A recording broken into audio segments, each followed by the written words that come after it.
it really was just.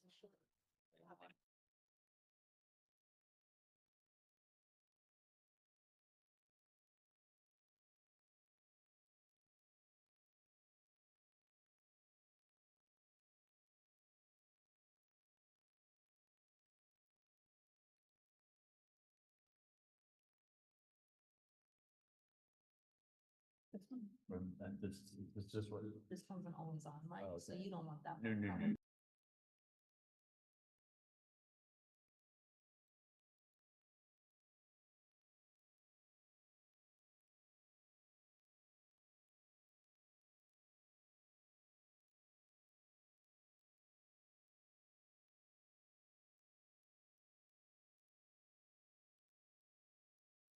Recording in progress.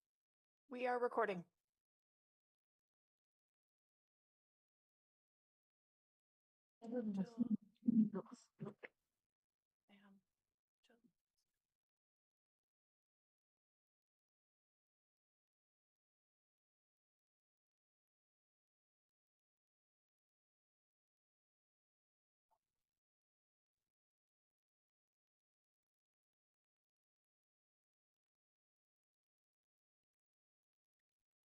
Good evening.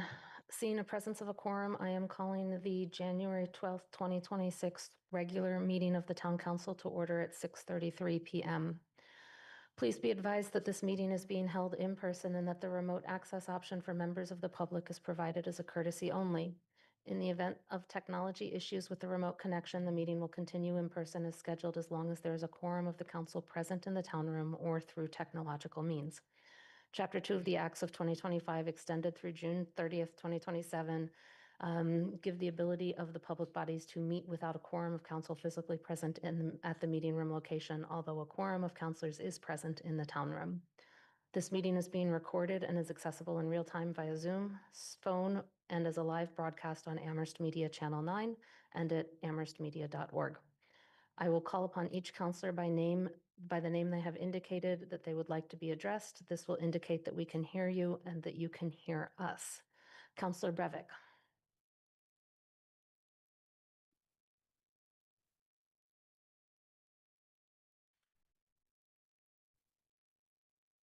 Here, can you hear me?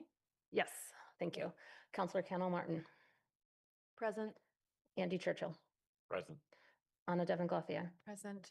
Lynn Griesemer. Present. Mandy Jo Haneke is present. Counselor Lord. Sam McLeod. Present. Pam Rooney. Here. Counselor Ryan. I'm here. Kathy Shane. I'm here. Jennifer Taub. I'm here. Counselor Walker. Here. If counselors have technical issues, please let the council clerk know or call a point of personal privilege. There will be one public comment period during general public comment. If you are in the town room, please sign up with the council clerk to make public comment. If you are attending remotely, I will ask for you to raise your hand in the Zoom application when we reach that time for public comment.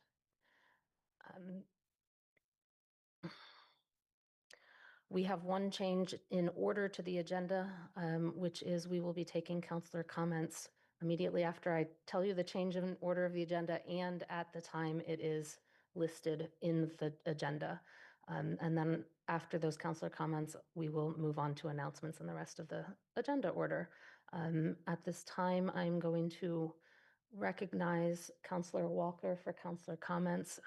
Counselor Walker will be making a joint statement on behalf of the president and the vice president, although I do have to acknowledge Counselor Walker wrote it. Thank you. We want to take a moment to acknowledge the recent killing of Renee Nicole Good in Minneapolis during an encounter involving federal immigration enforcement. The loss of life under any circumstance is deeply troubling, and our thoughts are with Ms. Good's family, loved ones, and community. As local elected officials, we believe strongly that every person deserves dignity, safety, and due process. Incidents that result in the loss of civilian life call for transparency, accountability, and a careful examination of how public authority is exercised. While this incident did not occur in Amherst, it resonates here. Amherst is home to immigrants, mixed status families, students, workers, and neighbors from around the world. Many members of our community are paying close attention to events like this, and some may be experiencing fear or uncertainty as a result. Our role as a town council is not to adjudicate federal policy, but to affirm the values that guide our local governance, care for one another, respect for human life, and a commitment to community safety rooted in trust. We want to be clear that Amherst remains committed to being a welcoming community. We encourage residents to support one another, to seek reliable information, and to engage in dialogue with empathy and respect. We will continue to work with town staff, community partners, and regional leaders to ensure that all residents feel safe accessing town services and participating fully in civic life. This commitment is fundamental to who we are as a community. Thank you, Councillor Walker. At this time, are there any other councillors that would would like to make any comments?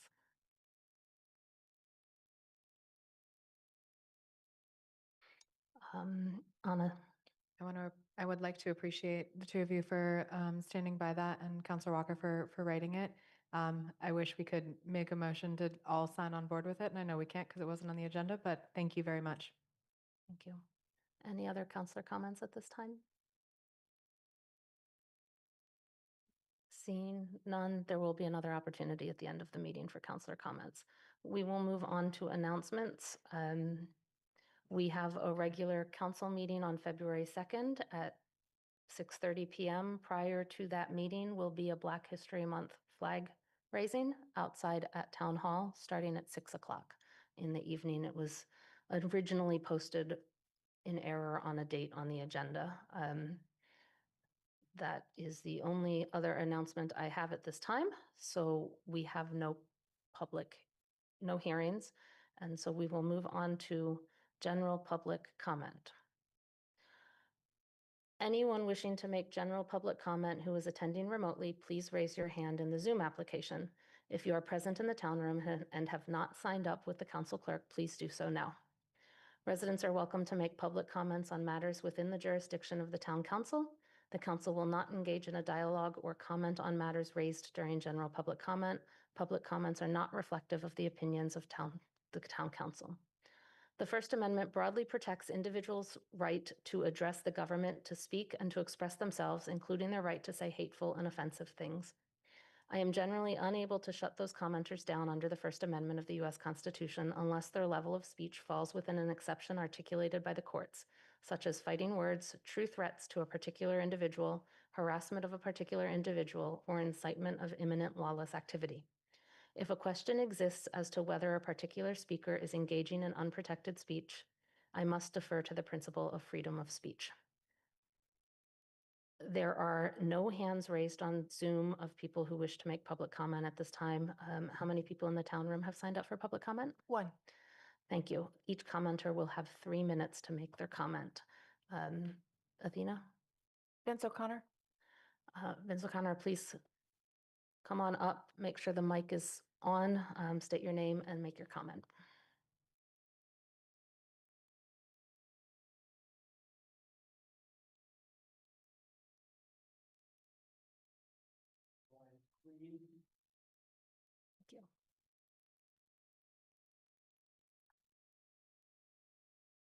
Thank you.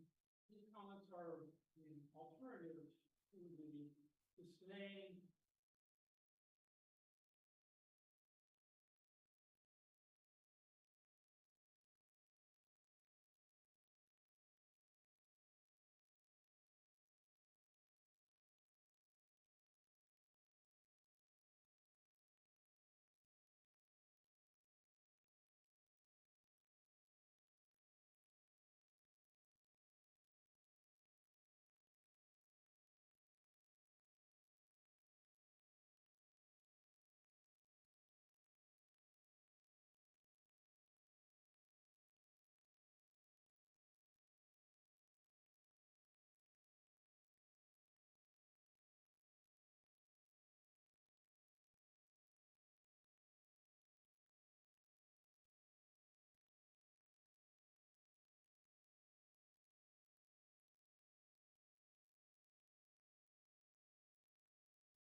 Finally, Excuse me, I hate to interrupt, but I'm hearing that the audience cannot hear. Are you sure the mic is on?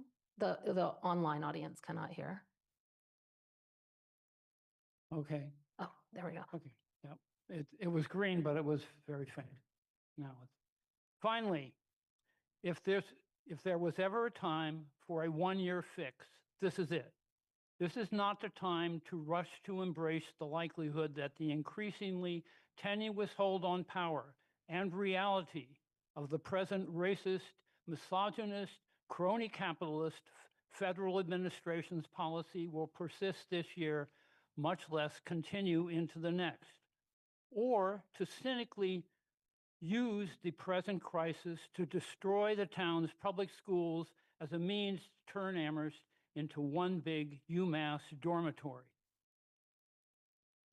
My recommendation is to take another $1 million plus from the bloated capital funds created by those illegitimate surpluses and use them to strengthen and support the schools as well as other important town services for this coming year, because I think it will be the last year of this administration and its policy. Thank you. Thank you for your comment.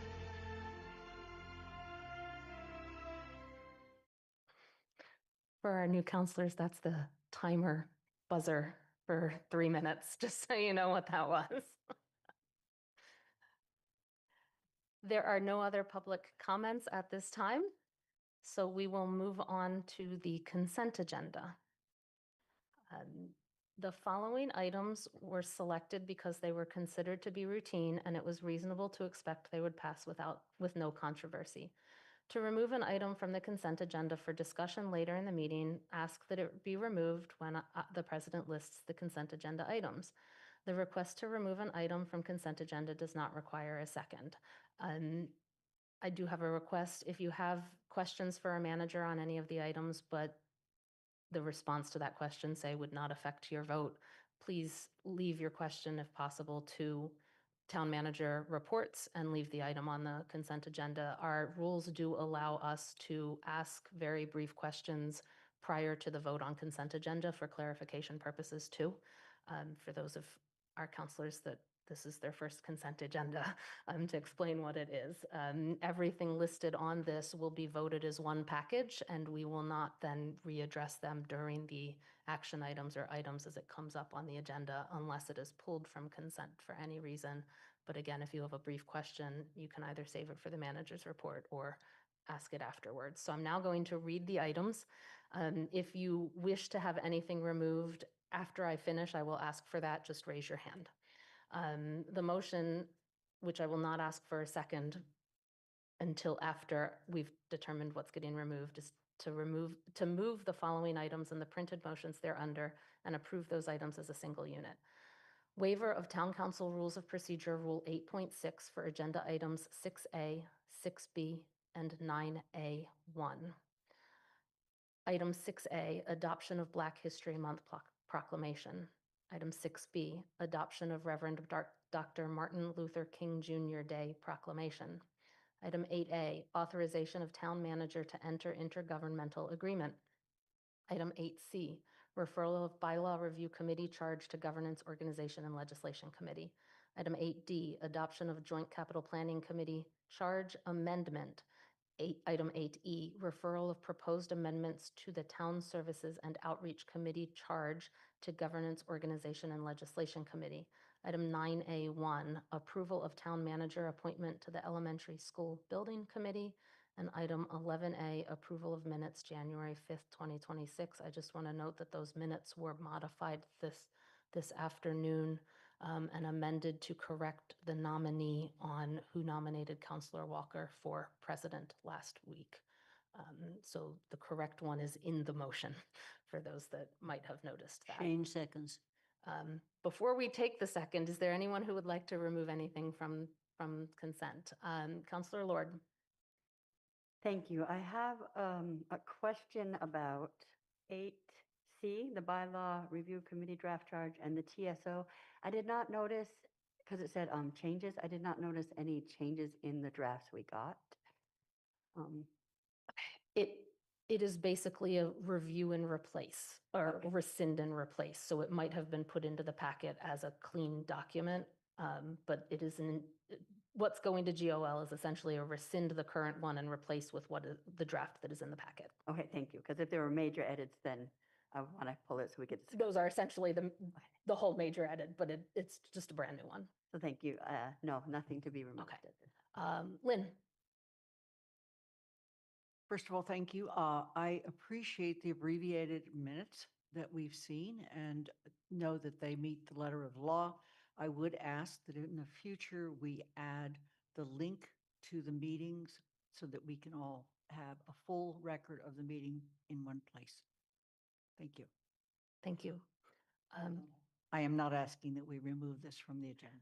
Thank you. Anna, I do not want to ask to remove anything. However, there are several consistency changes that need to be made to the proclamations, primarily capitalizations.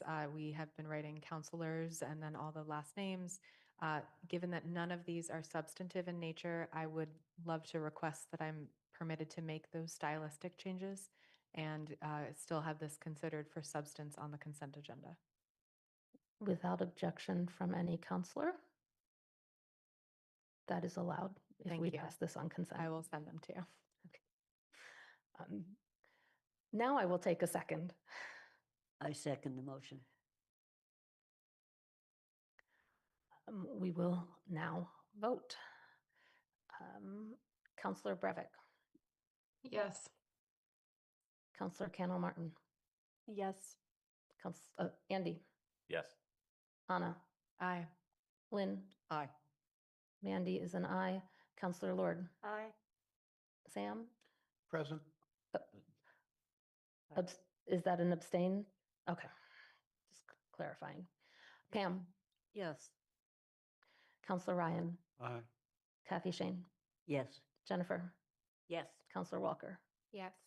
That is 12 in favor with one abstention. It passes. We are next moving. The one thing we do with resolutions and proclamations that are on consent is we have a sponsor read the now therefore clause. So I have asked Counselor Walker to either read them herself as sponsor or designate someone or ask someone else to do it. So I'm going to recognize Counselor Walker for now, and she can, if it's not her, recognize who it is. Well, there were several counselors who did sign on as sponsors, so I would love to give the opportunity if there is someone who would like to read the now therefore clause. Otherwise, I would be happy to do so. And we're starting with the 2026 Black History Month proclamation. I think it's you. Now therefore be it proclaimed that we, the Town Council of the Town of Amherst, do hereby proclaim the month of February 2026 as Black History Month and invite residents to join the town at the Black History Month flag raising ceremony on Monday, February 2nd, 2026, to be held on the front steps of the Town Hall prior to the regularly scheduled Town Council meeting, and to honor this observance through reflection, education, and community engagement. Thank you. Next up is reading of the Reverend Dr. Martin Luther King Jr. Day Proclamation. Now therefore be it proclaimed that we, the Amherst Town Council, do hereby recognize January 19th, 2026 as a day to honor the life, legacy, and enduring vision of Reverend Dr. Martin Luther King Jr. and the ideas of justice, equity, and dignity for which he stood. Be it further proclaimed that the town of Amherst reaffirms its commitment to advancing justice, equity, and service, and to continuing the work necessary so that all people may live into Dr. King's vision of a beloved community. Thank you. We are moving on. There are no presentations and discussions, so we are into action items. The intermunicipal agreement was just voted on consent. So our next item of business is the Charter Review Committee recommendations. This is the big item on our agenda for today. After we finish this, given that everything else stayed on consent, it is the town council appointments and reports. I'm hoping we might be able to get through this in an hour, but I recognize we have a light agenda, and if we need to continue discussion, we will continue because there is time to do so. But that gives everyone an idea of a potential plan. Tonight, the goal is to get us a plan for addressing everything that was in the Charter Review Committee's final report. 22 of those items need to be voted by the council by the second March meeting. The rest of the report does not have a vote deadline on it for final action. I do want to thank Councillor Ken Martin and mention that there is a typo on page 3 of the memo. The item 2, when I typed it out, I typed Resident Oversight Board, which is not what the Charter Review Committee mentioned. They mentioned the Resident Advisory Committee. So I just want to make it clear I was not proposing that that include the Resident Oversight Board. It was a typo on my part. We are going to first start with the plan of action for tonight is to first start with the proposed motion that is in our packet regarding acknowledging receipt. After we take care of that motion, we will move to my proposal for a work session. Depending on what happens with that, we will move to seeking any information that the councilors would like in addition to what the memo says regarding information from the town attorney if the memo didn't cover it all.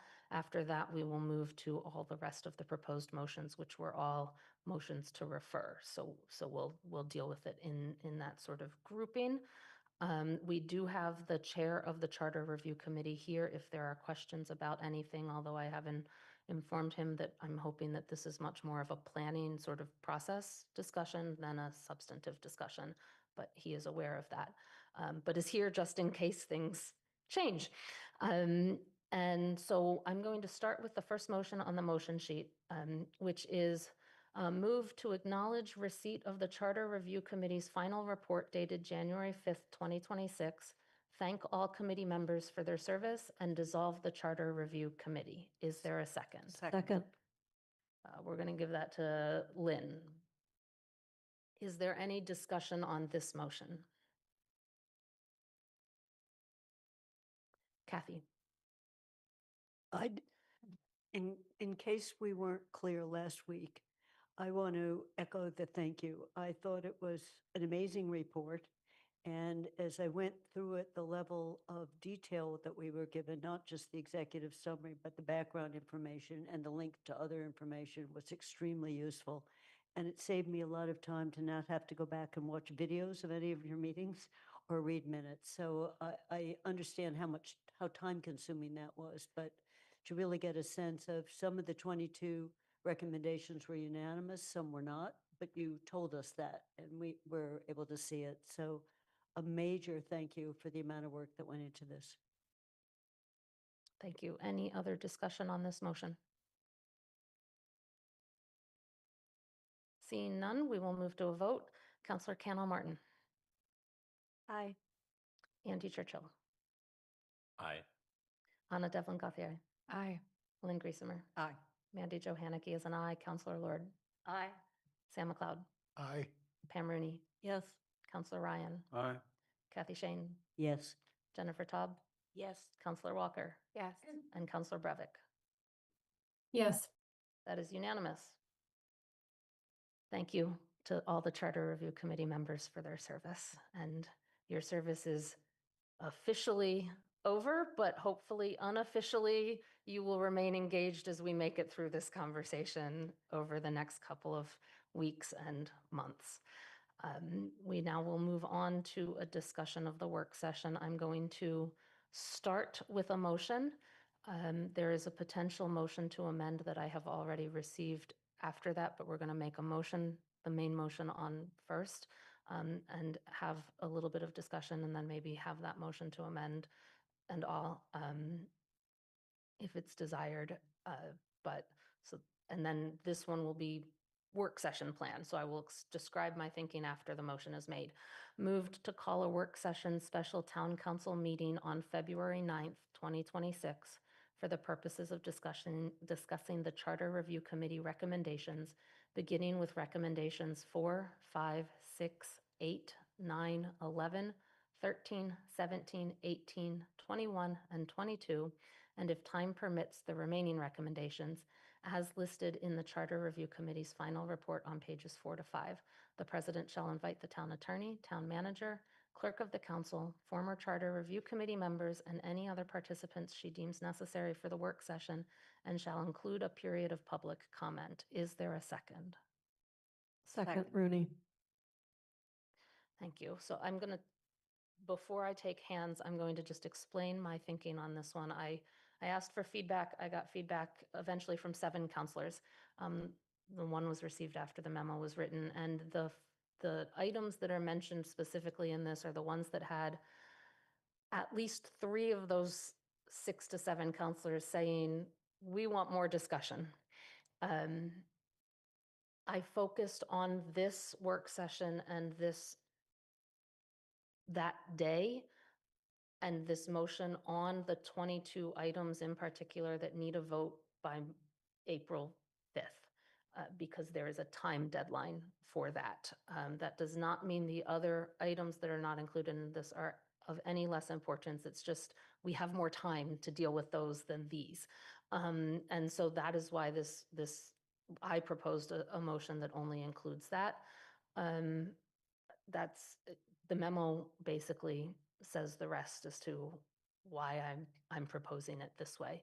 I want to keep in mind, I did not put a time in here because I would want to pull people, but presumably if this goes forward, and we start at 6:30, we've got about 3.5 hours to complete the discussion in this work session.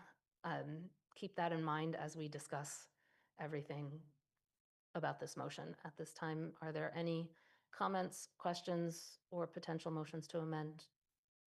Kathy, your hand is still up.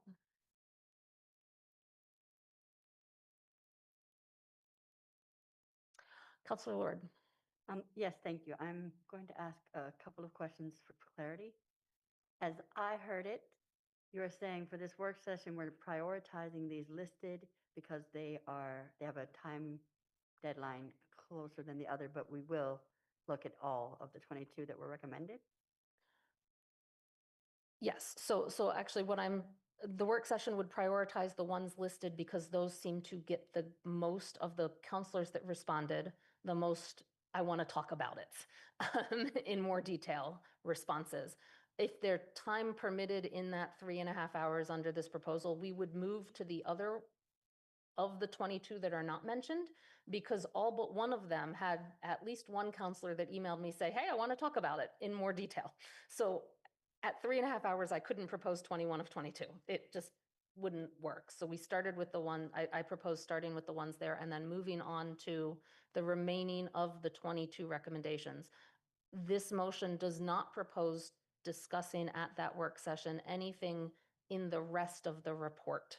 It proposes, so in the beyond the charter, that's what all of the other motions to refer in my proposal deal with. This one would solely, as motioned, as moved, would solely deal with the 22 that need action by the end of March. Okay, thank you. And my second, first of all, the memo you sent was amazing. Thank you. And quite extensive. And if I've missed this in there, please forgive me. Will there be a space, because it was brought up last week, or a time where we could possibly bring any of the rejected proposals forward? So not at the work session as this motion is proposed, but that was the proposal for them. So there's a couple of options, and I'll get into more detail after we deal with this one, but outside of this, with motions to refer to committees, a counselor at any time can either move to amend that motion if it comes on the table and add any items that weren't in the beyond the charter recommended by the Charter Review Committee, or at any other time during this session. Over the next 2 years, a counselor can always propose an agenda item to take that up as a motion to refer or something too. So this does not preclude that. My proposal dealt solely with what the Charter Review Commission recommended, though, but does not preclude others. You're welcome. Councilor Walker. I would like to make a motion to amend if now is a good time for that. Go for it. Okay, so I did send the wording ahead of time, but I will read. I move to amend the motion to read to call a work session special town council meeting on February 9th, 2026 for the purposes of discussing the Charter Review Committee recommendations before referring any items to committees or working groups. This includes the 22 Charter Review Committee recommendations and the Beyond the Charter remaining recommendations as listed in the Charter Review Committee's final report, as well as additions from the League of Women Voters and other community input submitted by counselors 1 week prior to the work session. The president shall invite the town attorney and an attorney recommended by the president of the Charter Review Committee, town manager, clerk of the council, former Charter Review Committee members, and any other participants counselors deem necessary for the work session, and shall include a period of public comment. Is there a second? Second, Rooney. Would you like to speak to your motion, Counselor Walker? Yeah, and I'm also wondering, just because it's very wordy, if it's possible to put it up so that counselors can see it. Yes, my plan is also after you speak to the motion Okay. to take like 2 or 3 minutes to allow counselors to read it. Okay, thank you. So thank you, Mandy Jo, for all the work you went into organizing and thinking about the process. I do appreciate that, and I do see that you are trying to keep us on track in terms of timing, the time limit for the 22 formal recommendations from the Charter Review Committee. However, because we're using today's meeting as solely process and not discussing the actual substantive information in the memo, I would like to have the ability to have those discussions as a whole before deciding how to move forward. And I think that this work session would be a great opportunity to do so. I haven't been able to hear from other counselors in terms of prioritization, which I think may vary amongst counselors. And I haven't been able to hear from other counselors if there are other recommendations outside of the 22 that we would like to prioritize, which might very well be the case. And I think that moving forward with a conversation in absence of these things might hinder us from moving quickly forward on things that we might agree on. So I would like to have this work session be a full opportunity to flesh out these options and how we may want to proceed. Thank you. At this time, I think we'll sit around for a minute or two to make sure all counselors can digest the new wording that is in proposed motion to amend. So like a 1 or 2 minute recess.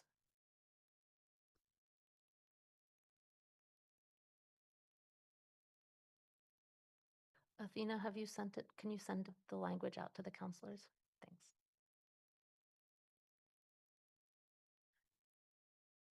Some people like getting it in their email.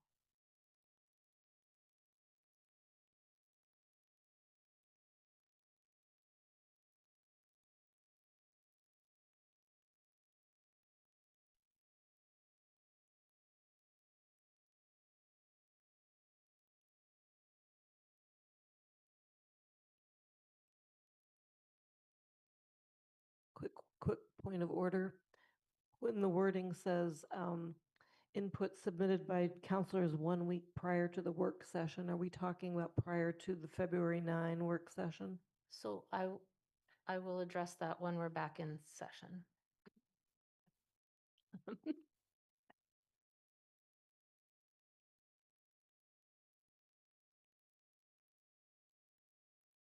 Everyone okay for now? Okay.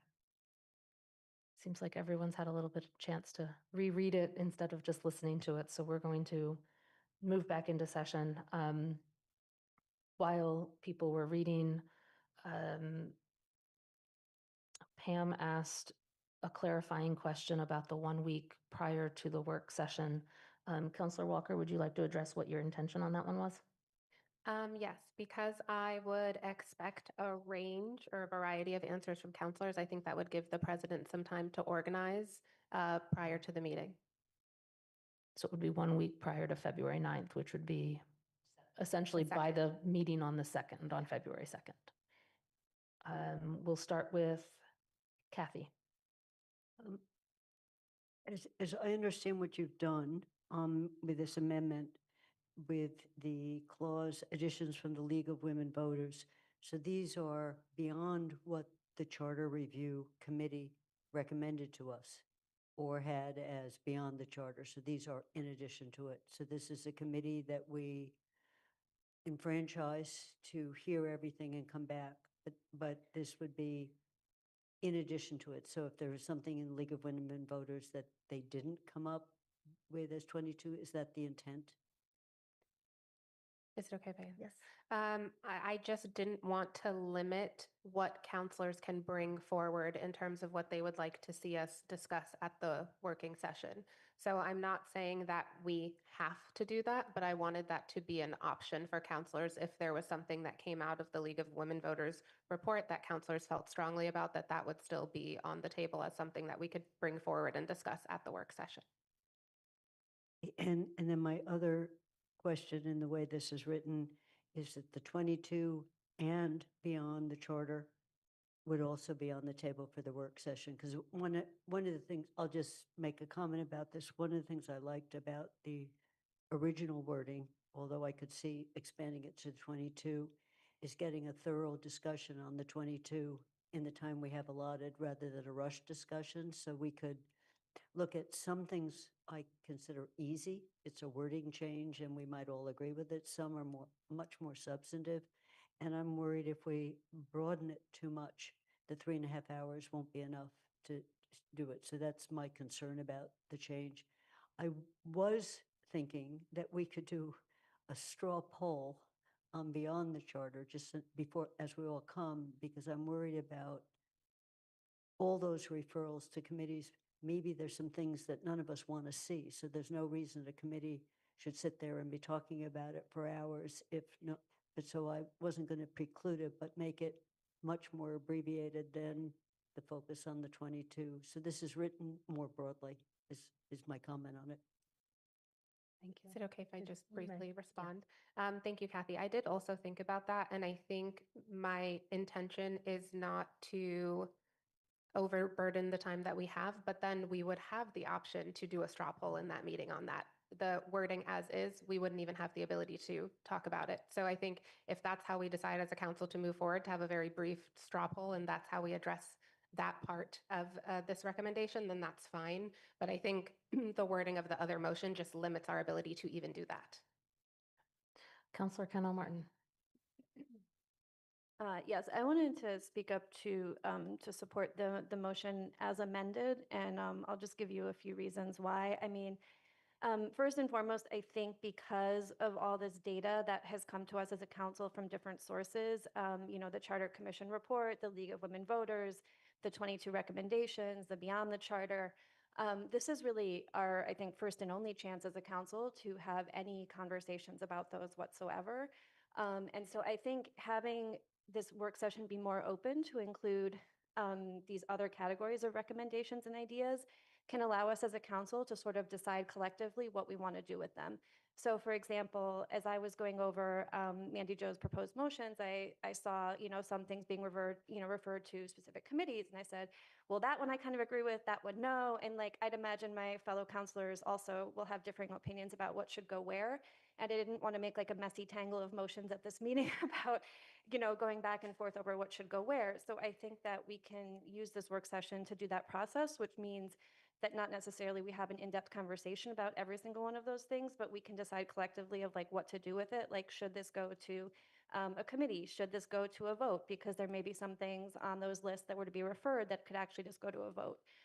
So that we can do that work together, and that all of these recommendations at least get some level of group consideration, at least in terms of what we're going to do with them. Understanding that in 3.5 hours, we won't be able to discuss every single one, but we can decide how we want to deal with it. Thank you. Anna. I am concerned that with this motion, we are attempting to reduce the work of a committee that worked for 1.5 years on this, that we are redoing the work of that committee, who followed a clear process, who spent a lot of time establishing that process to get community feedback, to read and seriously consider that League of Women Voters full report. They discussed and considered that full report, who sought community input. I worry that in following this process or this motion as outlined, we're then equating final recommendations that have gone through 1 year of process with and that were recommended by a committee which was appointed and approved by this council to do this work with some of the raw data that they already considered going into that final report. This motion also tips the scales in favor of those who know who have the systemic knowledge of navigating local government systems so that they're watching our meetings, they know how to give feedback on the charter, and they're able to give us that input to have their preferences weighted equally alongside that final report, which did a significant amount of community outreach and put in a lot of effort to make sure that voices were heard in these final recommendations that weren't just the people who knew the details of the charter enough to be able to submit feedback right off the bat. I do not believe that counselors are disenfranchised and are unable to bring forward other items. I believe that there is still an avenue for that.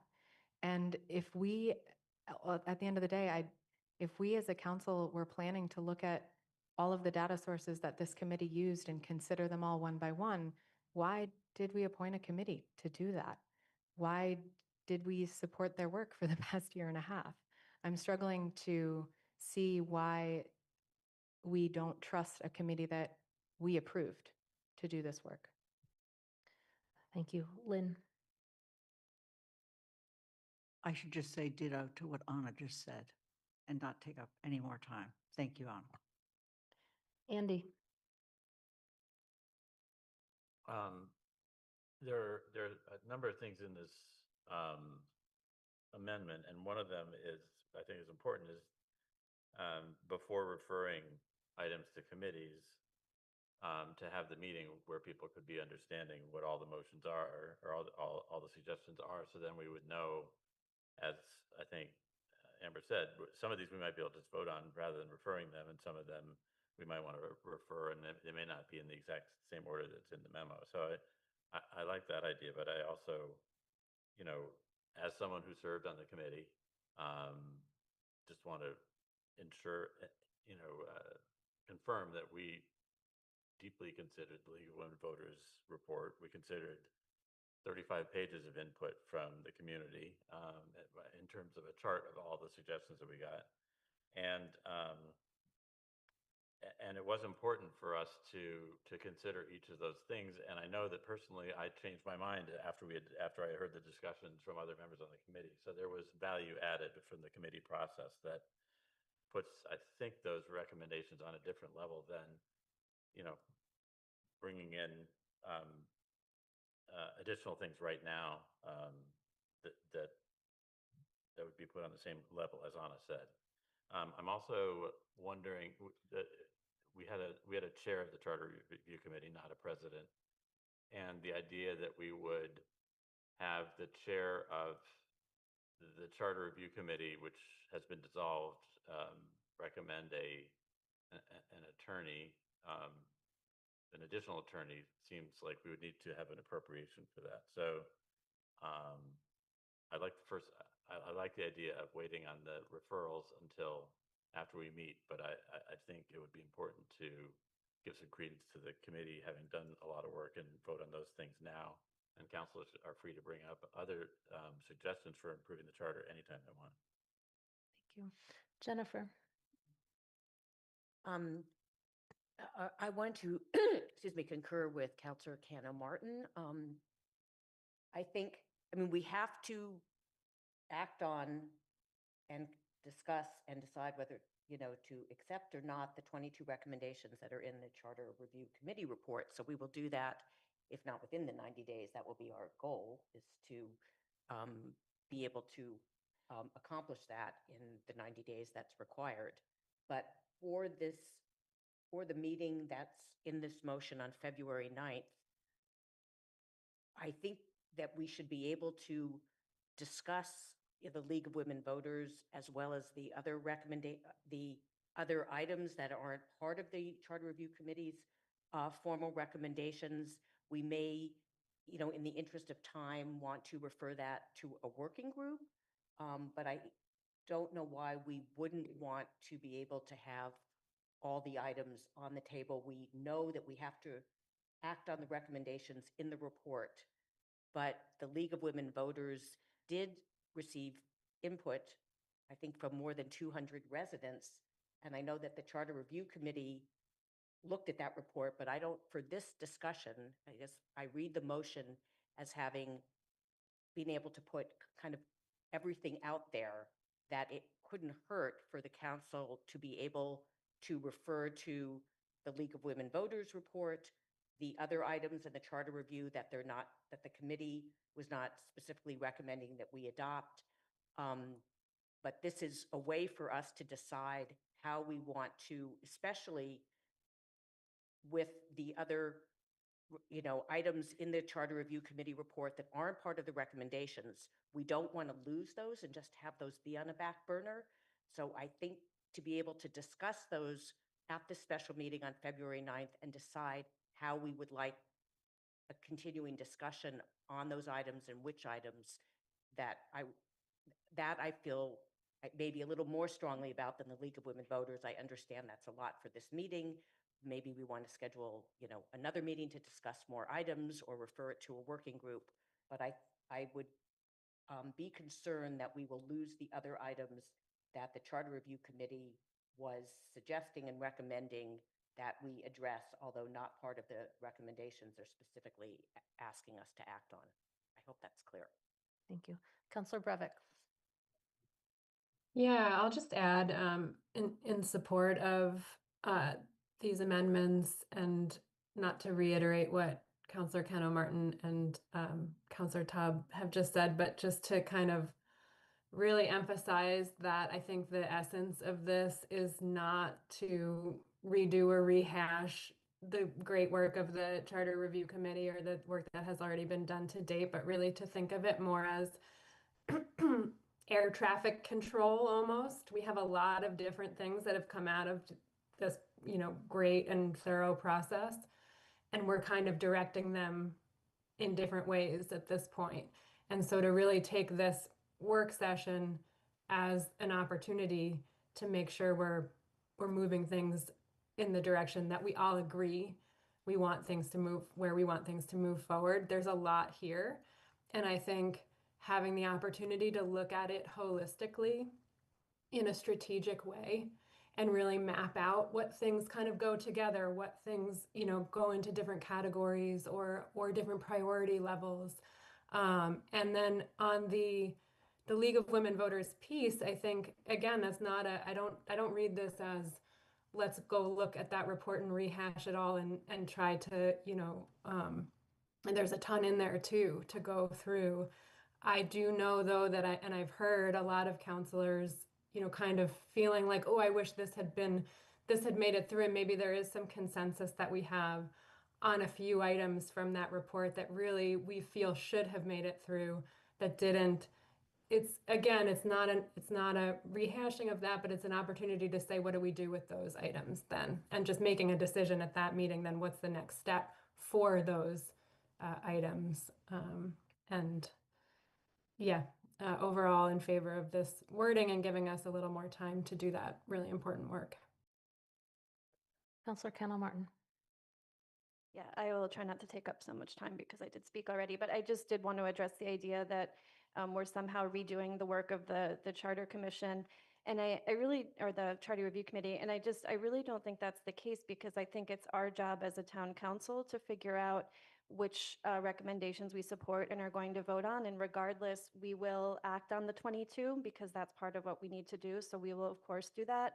But I think part of all of our jobs as a counselor is to take in all the different data points and all the different places that they came from, whether it be from the Charter Review Committee, whether it be from the League of Women Voters, and consider those options. I think that the people that elected us, the people that elected me, elected us because we have critical thinking capacity, and they would like us to address these things as a council.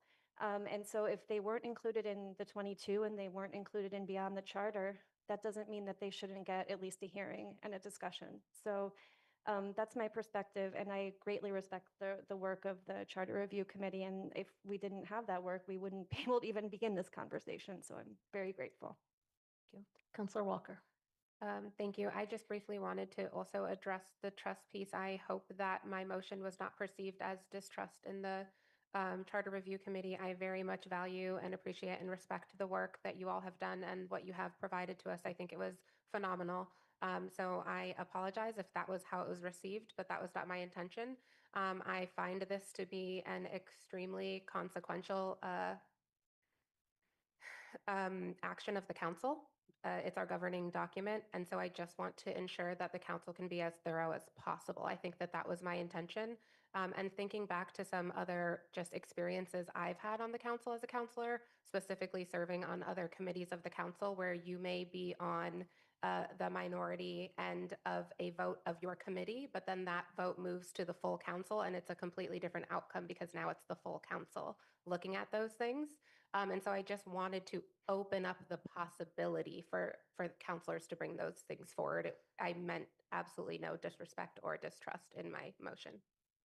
Thank you. I have a question for the town manager, which is why I raised my hand, and it's on the item that says the president shall invite an attorney recommended by the, let's say, chair of the Charter Review Committee.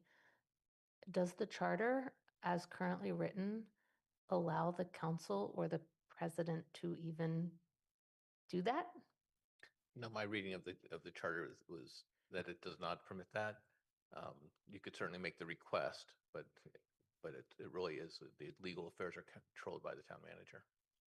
And I would Yes, add that if there were a request, it would be subject to an appropriation.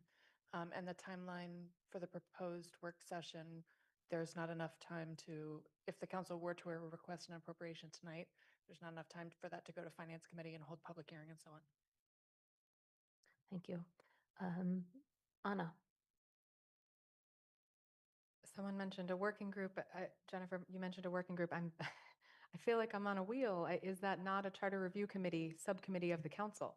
I'm struggling to see how creating a working group to review recommendations to changes to the charter is not reiterating the work of the charter review committee. I'm hearing what folks are saying, and I am not convinced why we as a council should redo the work of this committee. This is not just about the league report. This also provides a provision for community input, and I understand why, if we were reconsidering all of the other data that was submitted to the Charter Review Committee, that we would want to open it up to the community. But again, we are now starting where the Charter Review Committee started in gathering that input. They did hold hearings. They did seek input. I hear that you're saying this isn't about not trusting the committee, but I don't see how this is showing trust in the process that they engaged in and in the work that they did and the results that they came to, as well as trust in our own council's decisions and process of creating that committee in the first place. If we wanted to do this work ourselves, we should have done this work ourselves. I also encourage, there are pieces of this that I agree with. I think a work session generally to discuss things before they're sent for referral is a great idea.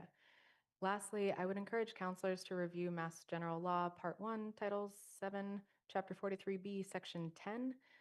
This is the part of state law which outlines the provisions for changing charters. This is not the only way that we can change our town charter. This is not our only opportunity to change our town charter. And so if folks are not wanting to utilize the work that the Charter Review Committee did, I would encourage us to consider that this is not the only avenue. If there is a specific thing that you'd like to carry forward. But generally, I have deep concerns with us going back to work that has been done. Quite literally, it's not a new report. They considered this exact report and much of the same input that I anticipate we would get. Thank you. Thank you. I'm going to recognize Sam, and then I'm going to seek to see if we're getting closer to a vote on this motion to amend, but Sam has not spoken yet, so. Thank you, Mandy. This question is for you and perhaps. Can you speak closer to the mic? Yeah, this question is for you and whoever else, perhaps Alicia. Councilor Walker, excuse me. You referenced 11 out of 22 items in your initial discussion that were going to be on the agenda for this working discussion with potential, if time allots, for the others. There are 22. What would you envision occurring if there's insufficient time to discuss all 22? I asked this, I interpreted part of Councilor Walker's motion to be not simply the full, not simply the League of Women Voters discussion, but also perhaps the additional 11 items that may not have sufficient time. So a pointed question is, how would you envision this council continuing the discussion if there's insufficient time on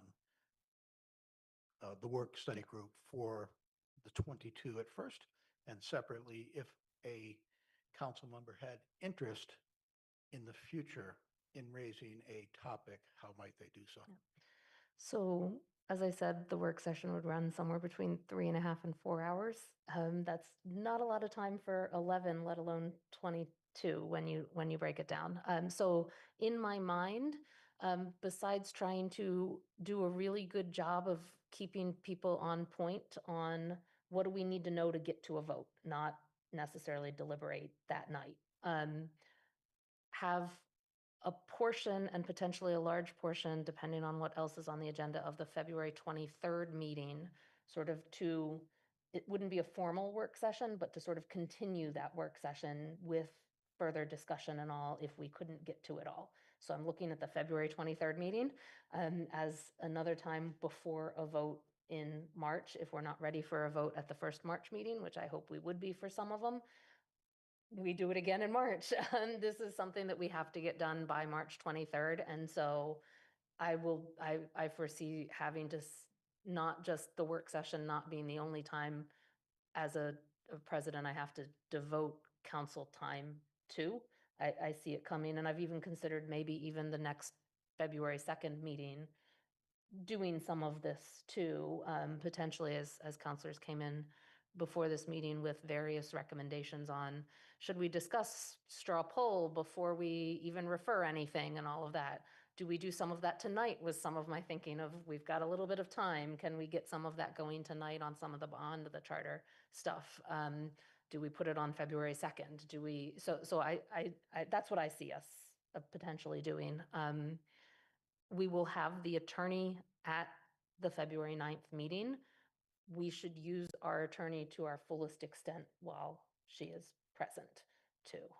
And that might not be beyond the charter type things at this time versus the 22 that we have to vote on. Did that answer your question?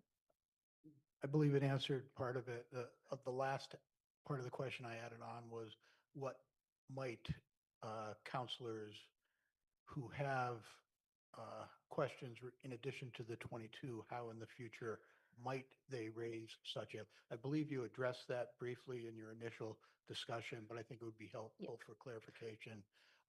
And my question was to both you and to Counselor Walker. So I'll address it now. I intended to do that after the work session, but my thoughts on the, I think it was 4 different motions to refer or 3 motions to refer plus a sort of referral to the town manager, was to potentially see if there are any motions to amend for that or suggestions for adding or subtracting items that are on that list. As my memo stated, everything but those items that the council cannot do on its own because it requires a charter commission, I listed somewhere because it was in the final report. But that's my memo sort of said, hey, there were other things that counselors were mentioning to me that they'd like to continue or consider.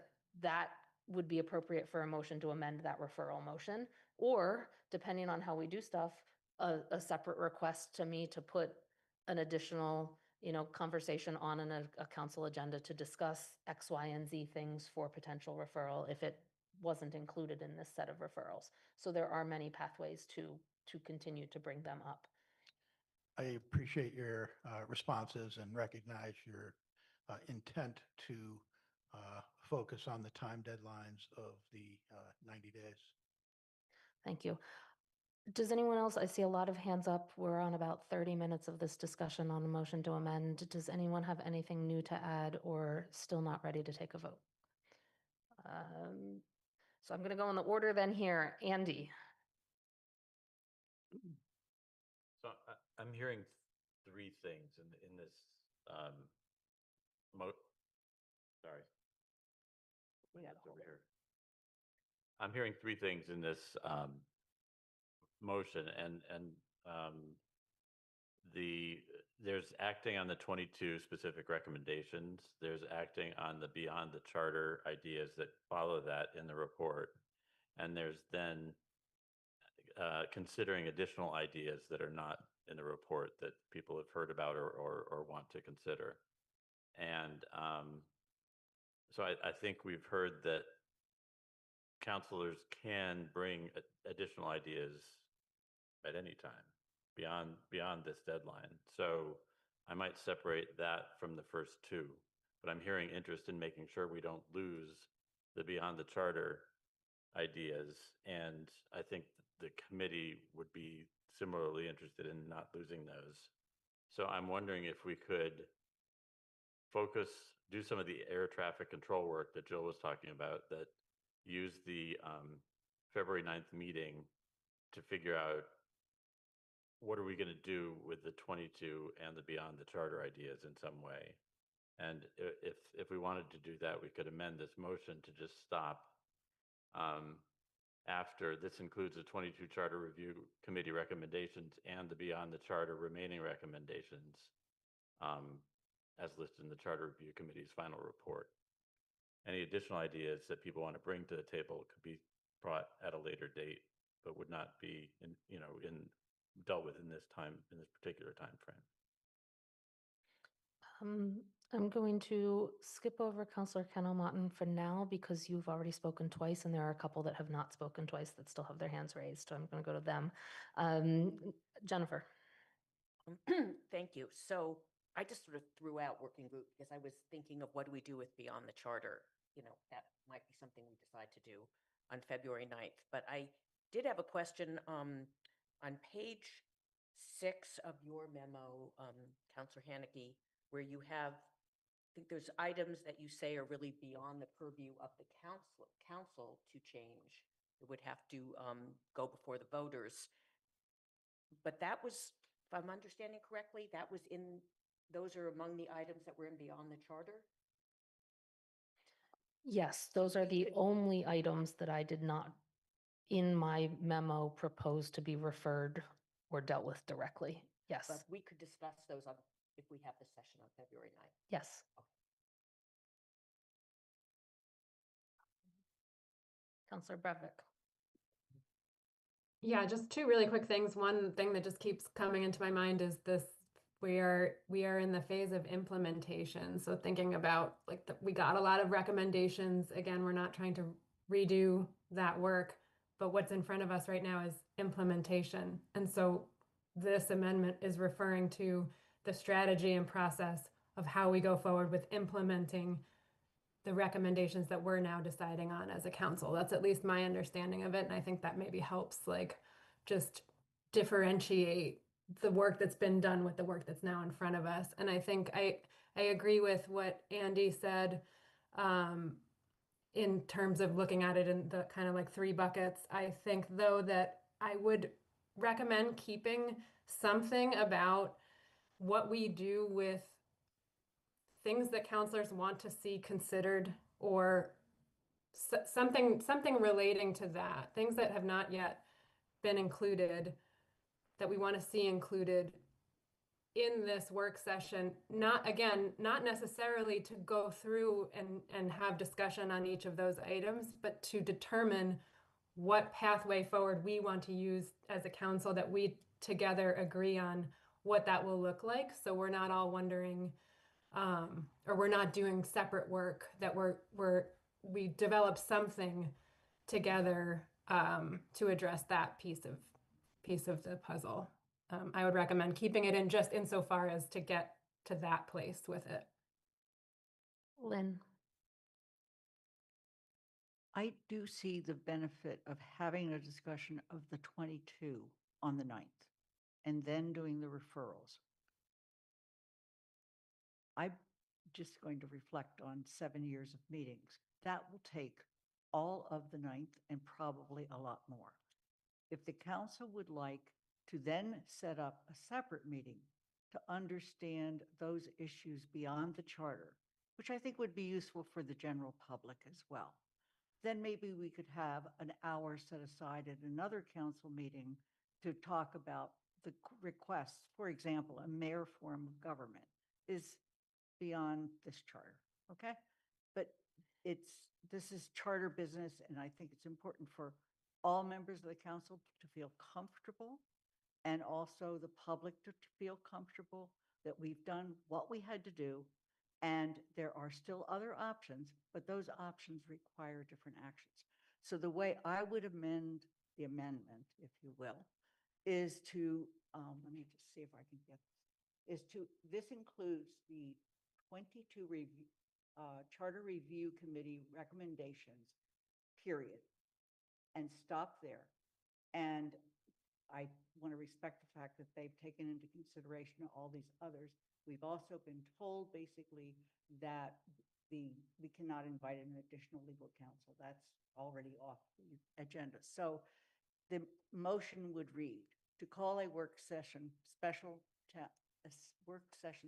town council meeting on February 9, 2026 for the purpose of discussing the Charter Review Committee's recommendations before referring any items to committees or working groups. This includes the 22 Charter Review Committee recommendations, period. Is that a motion to amend It's the a motion. amendment? And then to amend this. And then the president shall invite the town attorney, that probably has happened, and attorney recommended by the chair of the Charter Commission. That has to be struck because it can't be done. That would be my amendment to this motion. Is there a second to that amendment, to that motion? To amend the amendment? Ryan, second.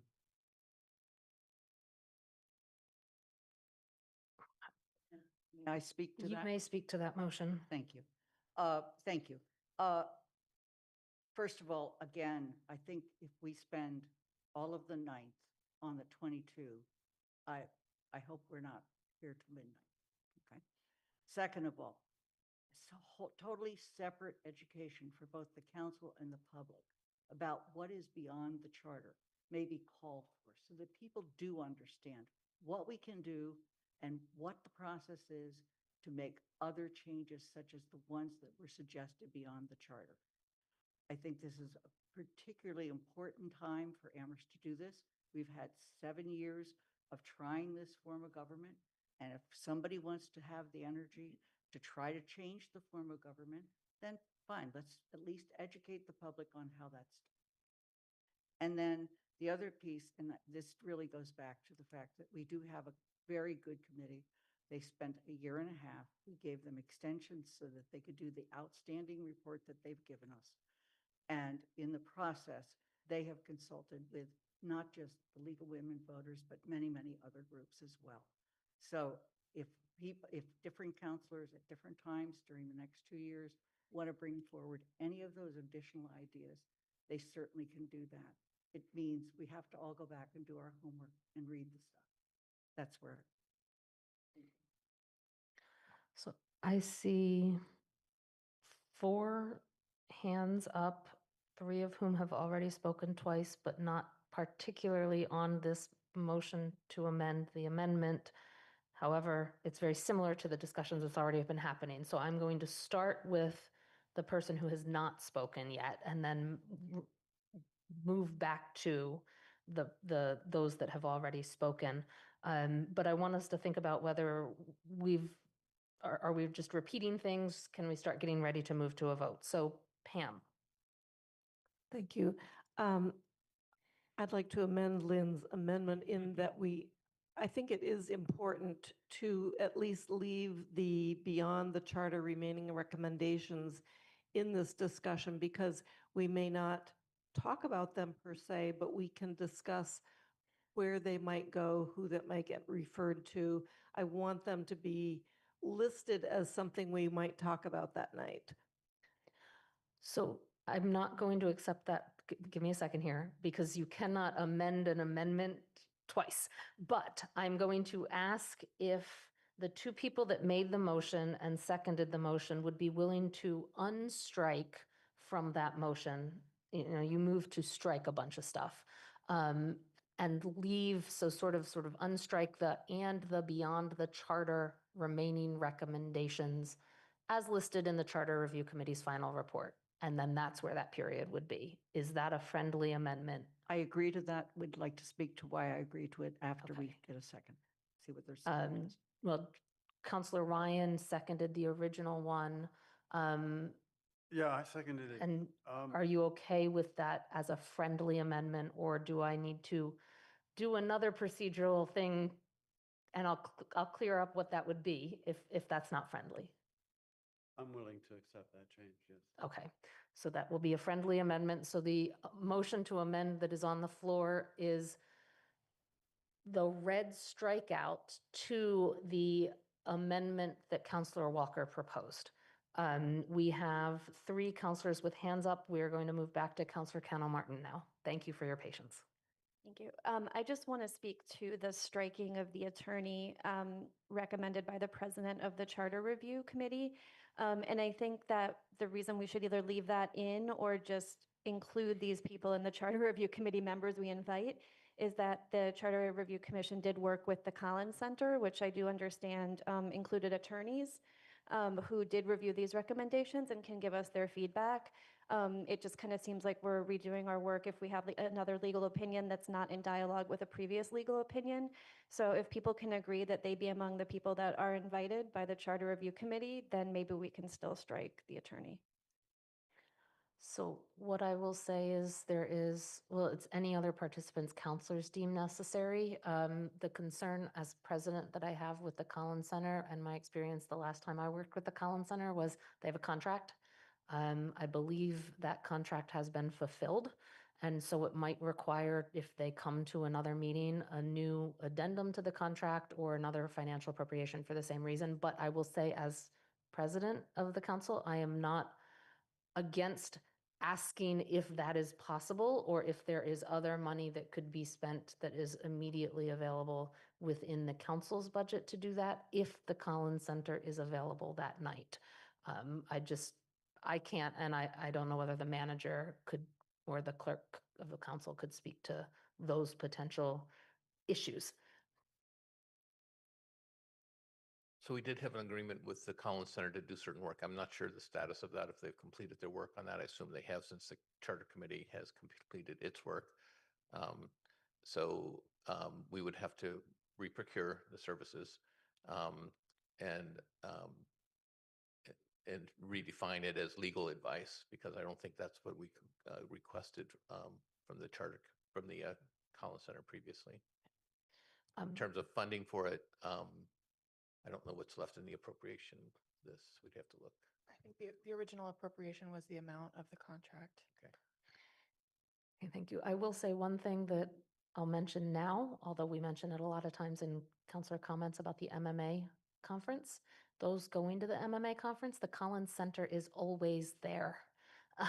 And some of the consultants that the Charter Review Committee worked with may be there, but other knowledgeable people are. I highly recommend, if you've got any questions about any of that, picking the Collins Center representatives' brains at the MMA conference.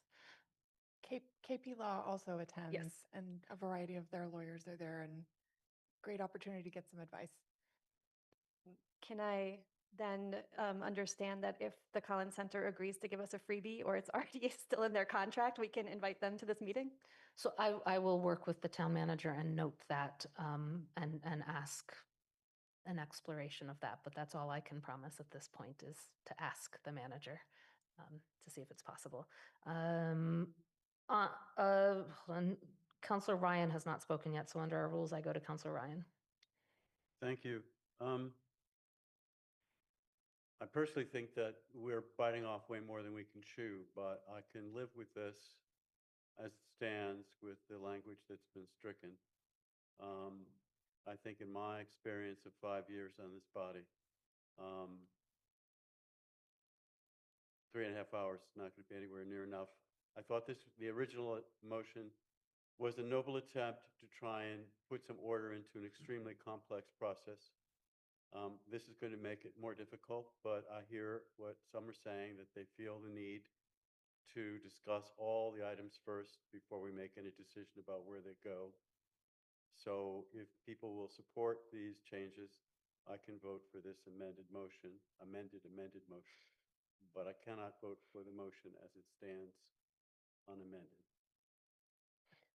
Thank you. Are we getting ready to vote? I still have hands up. Anna, Not going to get me to put my hand down. I'm going to keep trying. So my question, I know, my question would be with the Collins Center versus KP Law, both, neither one or the other. I'm trying to ask the question of what legal aspects the Collins Center would be advising us on that they would be answering differently than KP Law. I understand that a familiarity and process may be helpful in terms of the context, but if we are seeking a legal opinion, it's the end text versus the law, not necessarily the process by which we got there to the law. So if they will do it under their existing contract, amazing, great, fine, let's have them there. But I'm not convinced that they would be offering a differing legal opinion than the town attorney of KP Law. So I'm struggling with that one a little bit. Lynn, I had this marked up in a very similar amendment, except I had included the additional in my initial motion to amend. So you beat me with your hand raised, but that's fine.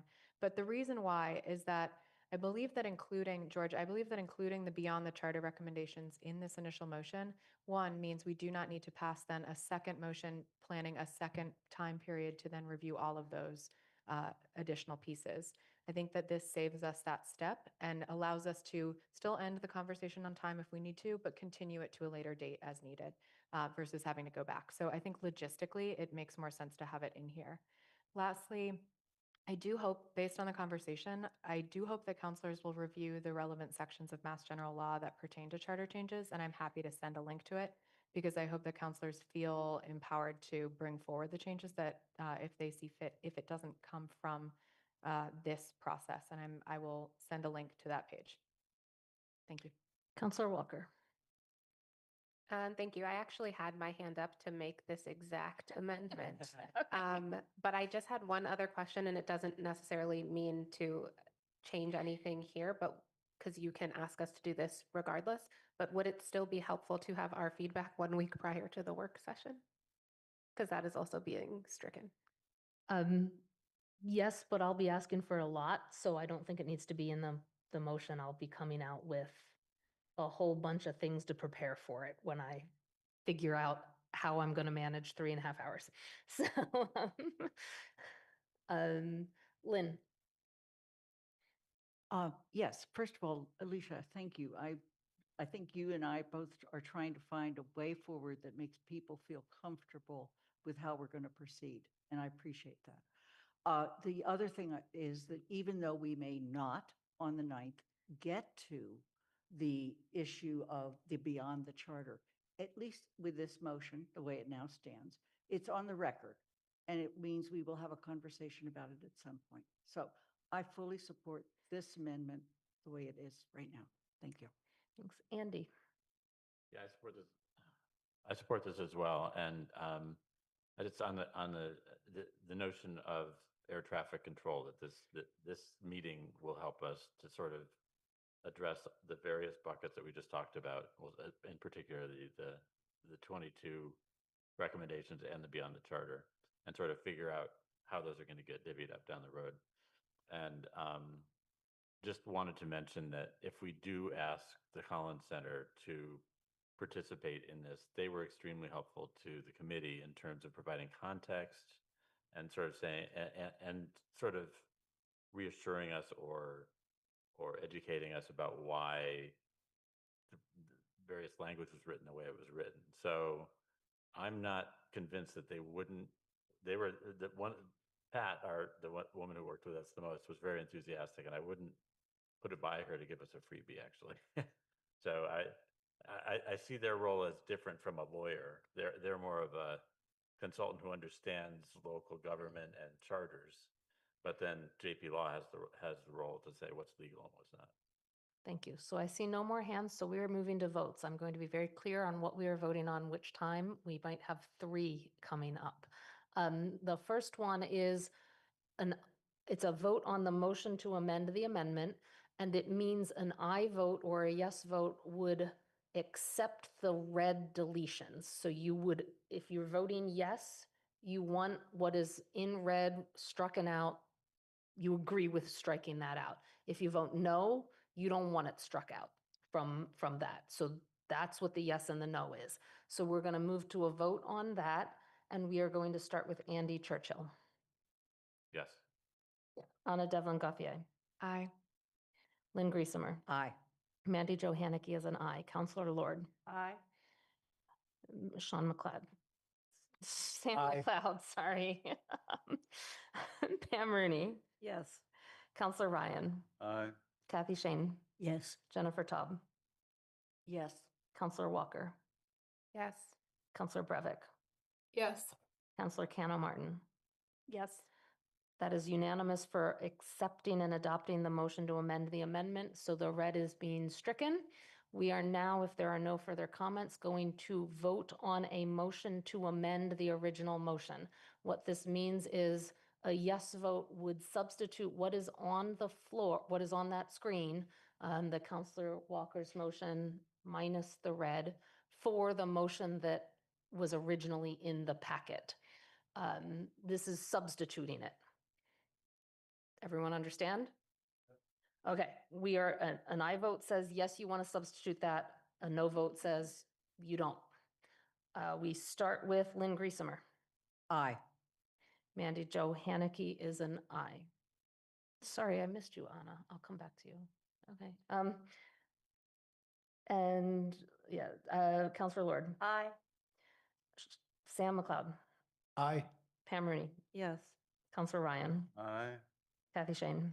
Yes. Jennifer Taub. Yes. Counselor Walker. Yes. Counselor Brevick. Yes. Counselor Cano Martin. Yes. Andy Churchill. Aye. And Anna Devlin Gauthier. Aye. I went like this on my lines since it's so far down. I'm very unbothered by this. I know, but that means you get to start next.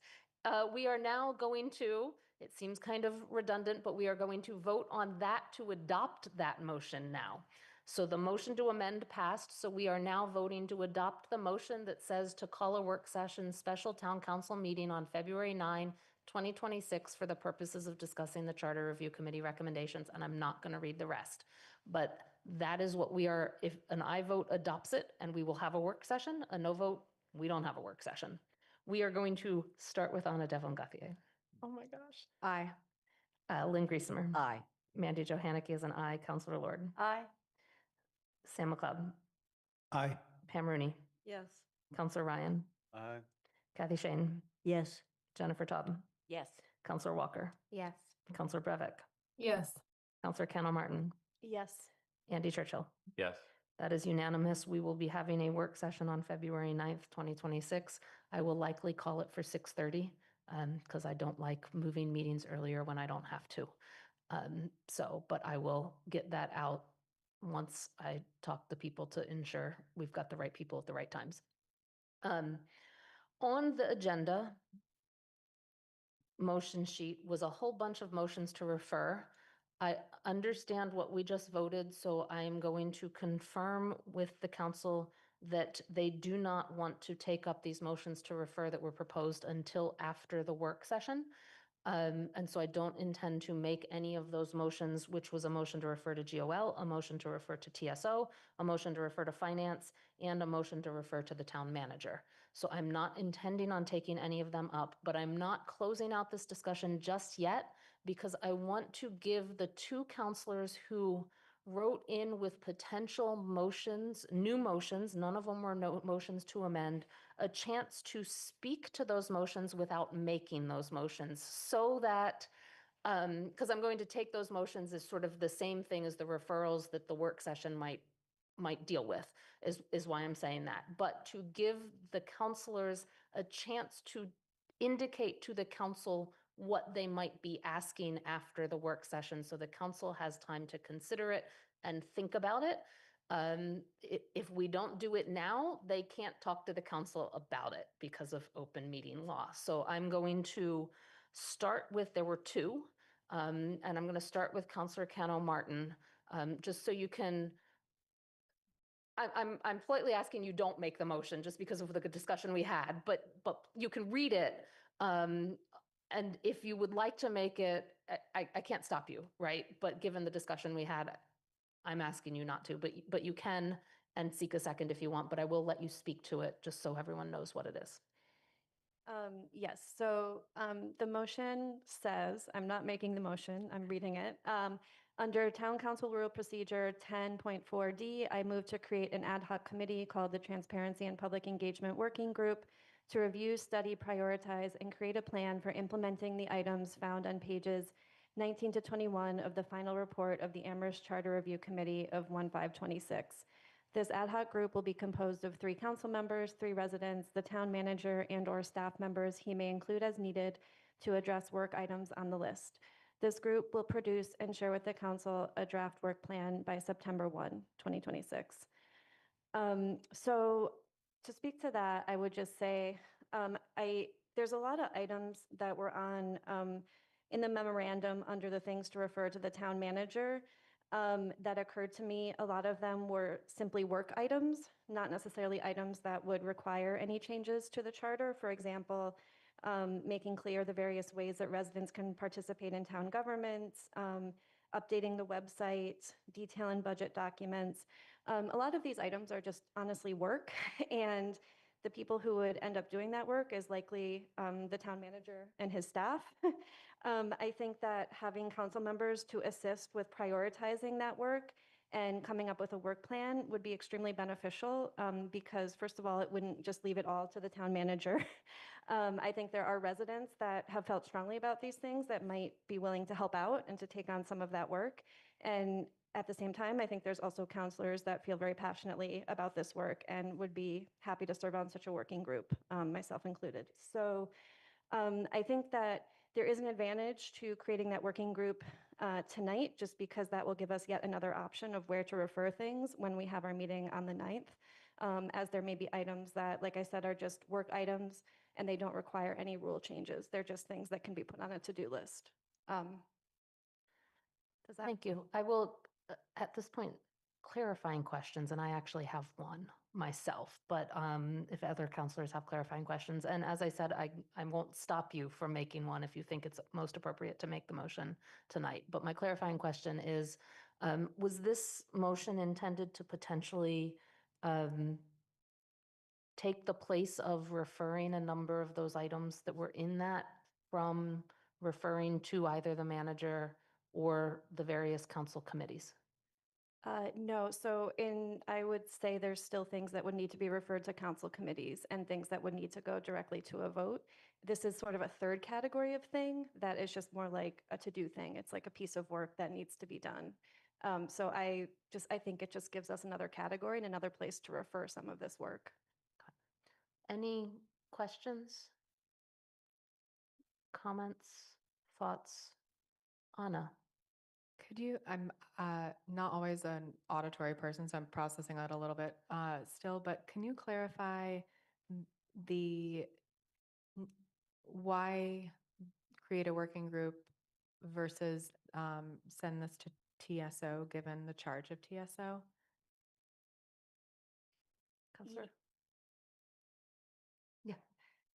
I mean, I think that TSO seems to have a lot on its plate. I know it's about to have a little bit less on its plate, but I think that TSO would be looking at those for study and recommendation, whereas a working group could actually just do some of those things. And if we, as a council, decide which things we want to just go ahead and do, like I keep going back to some of these items of like, improve the access to information on the website. Like, I don't think that we need to really like talk about that in a committee and then recommend. I think we can just have people work on that.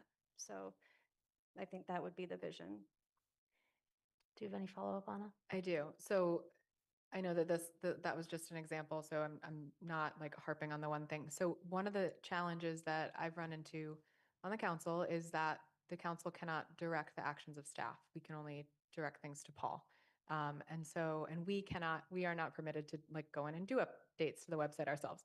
So I'm still a little stuck on, and you've hit kind of one of the perpetual challenges the council has, right? And I appreciate you trying to find a pathway to solution.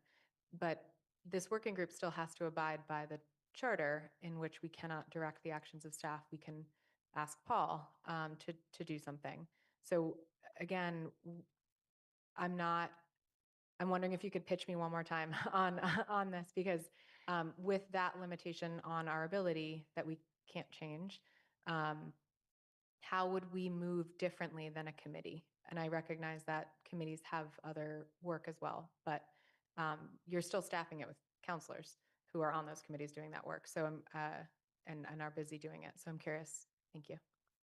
So as it stands in the motion that that Mandy Jo put forward, all of this stuff would be on the town manager, and I think that that's a lot for one person to do. So I think that resourcing that with a working group that can assist with that, that does not have a majority of counselors on it, can actually help to make sure that those things get done and that they get prioritized, because it's already a really long list, and I can't imagine that everything could be done in 1 year even. Like, we could be talking about like a 3-year plan, so I see it as not, telling them what to do so much as helping and enhancing what they're able to do. Thank you. Sam? Thank you. Recognizing that this is just a discussion, not a motion, I share some of the same thoughts that Anna has, and I recognize the intent and interest in making improvements. I do have thoughts and concerns about interfering with the processes of the town manager's responsibilities and capacities to affect changes, in other words, directives, as opposed to doing it. I don't think it's appropriate for counselors or members of a working group to be affecting work that's within the purview of the town manager's office and staff. And I'm not saying that to be negative on the concept of ideas. I just think as a standard management processes, it makes sense to enable those who are responsible for the various areas to affect any directives that come from the council. And TSO and other, it appears to me, are reasonable locations for discussions. But I understand this is not the motion. This is just initial thoughts that came after Anna's comments and Amber's. Thank you. Counselor Walker, and then I'm going to make a suggestion, although I do see that Andy's hand is also up. Thank you, Amber. I like this suggestion, particularly because of the idea of prioritization, which I think is going to be something that we're going to struggle with, because although we might agree on things, we might not agree with what happens first.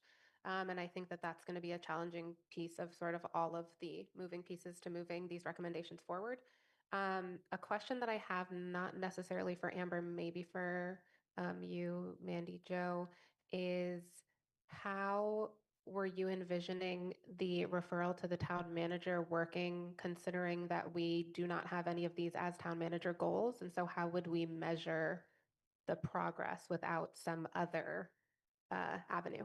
Yeah, so with the town manager, one of them is kind of a goal, actually. The one that was about comprehensive review and expectation of resident committees, I'm summarizing that one, is sort of within the manager's goals right now, but the other ones are not. And, to be honest, I hadn't thought through exactly what that might look like on the back end, which is why my memo also said another option might be, and the better option might be, to amend the town manager goals for the ones we think are really high priority.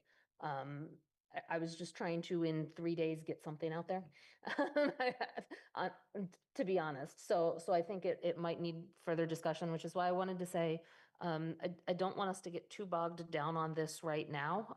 But one thing I can do, because I wanted it out there at a minimum. But one thing I can do, hearing this discussion and the concerns, and given the other potential for referrals, is I've heard from a counselor before this meeting about, and I think it was mentioned already tonight, about the possibility of sort of having counselors come to the work session with their priorities and what they might do with them of these beyond the charter items. And so I can add a potential ad hoc committee to that list as we create maybe here are the beyond the charter items, where would you put them?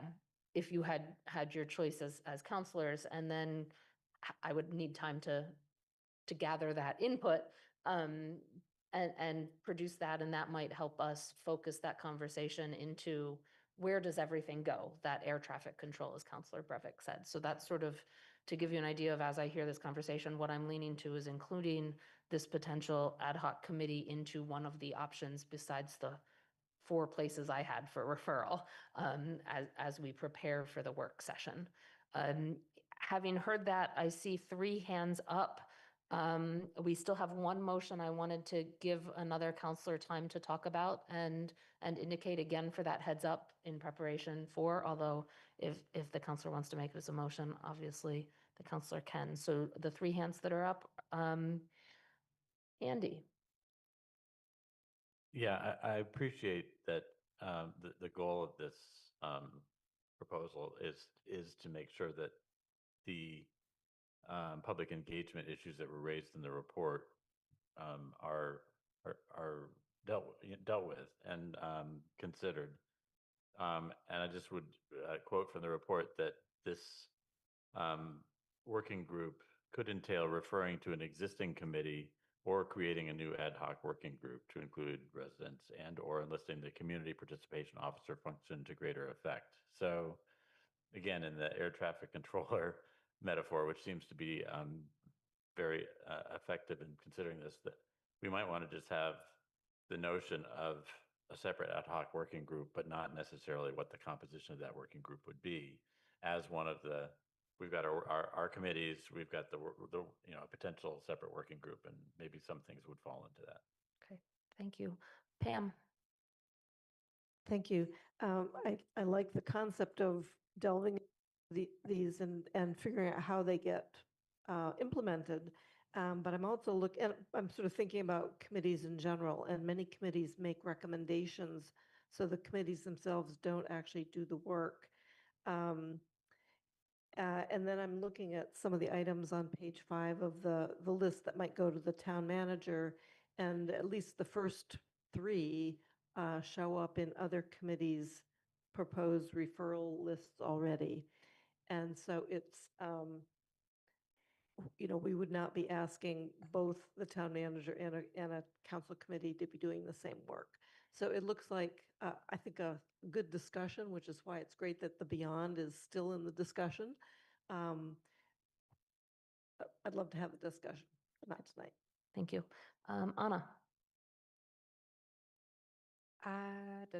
Could you repeat, I do have a question, but could you repeat the composition, please? I said this ad hoc group will be composed of 3 council members, 3 residents, the town manager, and/or the town staff members he may include as needed to address work items on the list. Thank you. I'm going to throw out there my concern that we've had trying to staff committees with residents. This has been really, really, really challenging for the town to do. And so we also have an incredible amount of committees. One of the town manager goals was actually look at all the committees and see which ones we can get rid of, because there's so many of them. And yeah, Amber said, for those who didn't hear, that we need a committee to get rid of the committees, but which is true. That said, I do think part of me feels that this ad hoc group is driven out of TSO not having met part of its charge. And so I would really love to see TSO focus on pieces of its charge that have gone unchecked. And I'm hoping that, not unchecked, undealt with. And I'm hoping that the creation of the TPC will allow that space to do it. I also, I'm trying to think about processes that exist and not kind of accidentally duplicating or replicating them in a way that's unnecessary. The other process that we have that exists that could be a good place to put these is the town manager goals. We can amend those, and there might be some that already kind of fit in or are already kind of represented there. There might be some additional ones. I obviously want to be cognizant of it's January 12th. We don't want to, set annual goals up until we're reviewing them. But I think what I would really love is to look at what would be proposed to this ad hoc group to see if there's anywhere else that it would fit appropriately. and possibly more effectively before trying to staff a resident and council committee, given how challenging it was. And Mandy said in her email to even staff our own council committees, as well as to find residents for community committees is not what they're called, but general committees. Thank you. We're going to move on to, I think, Pam, your hand is, I think it's just a lingering hand, right? So we're going to move on to, I'm going to recognize Councilor Brevick to discuss the motion she had thought about making tonight, and let me know whether it is intended to be a motion tonight or not. Councilor Brevick.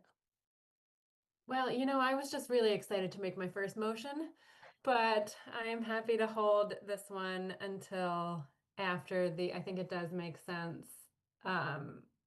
I will read it out just so folks kind of know what I was thinking, and this does come out of a footnote in Mandy Jo's memo, so I think it, maybe is something others were thinking about as well. So the way I have it written is in accordance with the Charter Review Committee's recommendations, I move to schedule a public dialogue session under Rule of Procedure 5.3 on, I chose a placeholder date in May, for the purposes of discussing major structural changes listed in Section 4.A, 4A of the committee's final report, which would require a special act or charter commission at the state level. And so the spirit behind this motion is to, I think, take seriously the recommendations of the Charter Review Committee's report. I think this was an important step that was included in that report, and I think that it would really signal to the public that we are continuing to listen as we move through this process, that it wasn't one and done. We heard everything and now the doors are closed, that we're continuing to solicit that input as we continue to move through the next phase of this process. I think there is important trust rebuilding work to do, and I think public dialogue sessions like this are really key.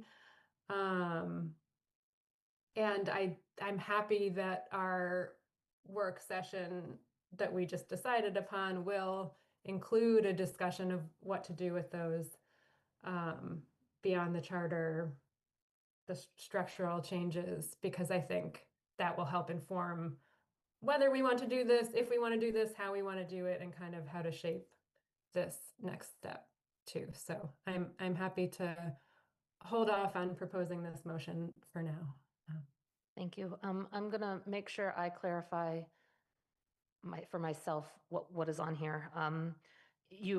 What you sent to Athena was special act at the state level, and then you added the charter commission in. So is this intended to be everything that was listed in 4.A of the committee's recommendations, or just those that could not be done through the same process we're doing now with the other recommendations that I don't think, what we'll see with the town attorney, with a proposed amendment to the charter that the council might be able to vote on and then send to vote of the residents? Is this anything that doesn't fall under that, or is it everything in 4A? Yes, and 4A doesn't. Your intention, yeah. 4A doesn't group the recommendations in those categories, so I think maybe for simplicity's sake, just striking the last. So for the purposes of discussing major structural changes listed in Section 4A of the committee's final report. Okay. Any questions, thoughts on that one? That would be all. For what Councilor Brevick said, at this point, it would be all of them, would be her proposal. I will, as I think about how to do this survey, I just made a note to myself to add this potential on as one of the options councilors can sort of straw poll on as to how to deal with the recommendations throughout in the beyond the charter section. If there are no other comments on that one, I just want to ask one other thing, which is the memo that I wrote has, at the very beginning on page 1 to 2, the information, a section called information needed prior to final action on any of the 22 recommendations. It's talking about what to ask the town attorney and what to have from the town attorney, hopefully before our work session. If anyone has any thoughts as to if there's anything else besides those 5 bullet points that you would like to see as a counselor, either raise your hand now and let me know, or email me this week and email the clerk too, because we are going to be communicating with the town attorney, because the town attorney needs some lead time to get it all together in time for February 9th. So if there's other things that aren't included in these 5 bullet points, please let us know. I see a couple of hands up. Anna. So if I'm reading between all these lines or kind of combining things, I think you're asking this, but I want to just be very clear that when we're saying a review and opinion on the legality of each recommendation, that includes what type of approval would be needed to pass it, if it is legal in any sense. So is it, and I know that the Charter Review Committee, I believe, has set us up with this, but for the ones that are in the beyond, kind of is this a special act? Is this a townwide vote? Is this, all of that?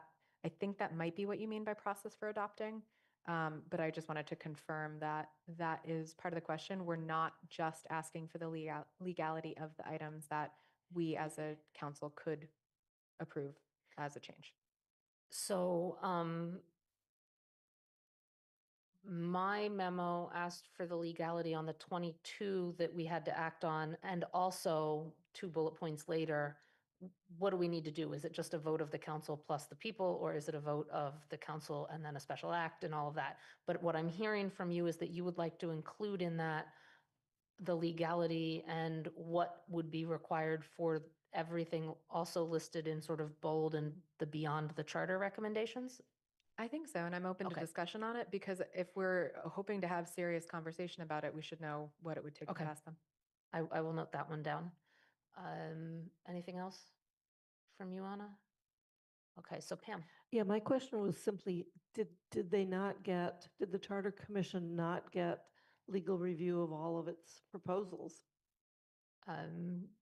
Julian was the chair of the now dissolved Charter Review Committee. Thank you for being here and sitting through this discussion. Of course. Your answer is basically a no. We do have, we did get Collins Center review. Patricia Lloyd and Anthony Wilson from the Collins Center, they are both attorneys. So I highly doubt they're giving us stuff that's wildly illegal. But we do not have review from the town attorney, KP Law, or another attorney. Thank you. Thank you. Counselor Kenna Martin. I had the same question, so I pass. Okay. And I did want to note, for the work session, I had Julian Hines poll the Charter Review Committee members to see if they were available, and all but one are available for that date. So we will have robust attendance by the members too. Lynn. I want to thank you, Mandy Jo, for this organizational memo that allowed us to have this kind of conversation tonight. It brings your legal mind to a subject that you've known well for a long time. And so thank you so much. Thank you. Seeing no other hands, is there anything else under this item, Charter Review Committee recommendations, anyone wants to discuss tonight? We're an hour and a half into that discussion. I was close. I was only 50% off. Seeing none, we're going to take a 5-minute recess, and then we will come back and we will be starting with appointments at that time, because everything else was in action items was done.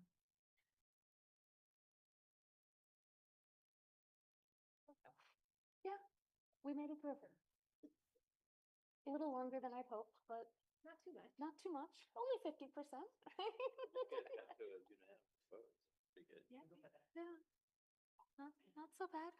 I'll take it. Oh.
Okay, are we ready? Back up? We've got everyone here. So we are going to move on to town council appointments. I want to thank everyone. We're on item 9B, town council appointments, announcement of town council committee appointments. The memo should be in the packet now, but I want to thank, and obviously I sent it out to every counselor last night. I want to thank everyone for their flexibility. I added a little bit more to the memo than typical because it was very tough to do these, especially when we need to fill 20 spots and there aren't necessarily the equivalent of 20 people to fill them. So thank you all for your flexibility on this. And for the purposes of the public not having to go to the document, I will read the appointments out.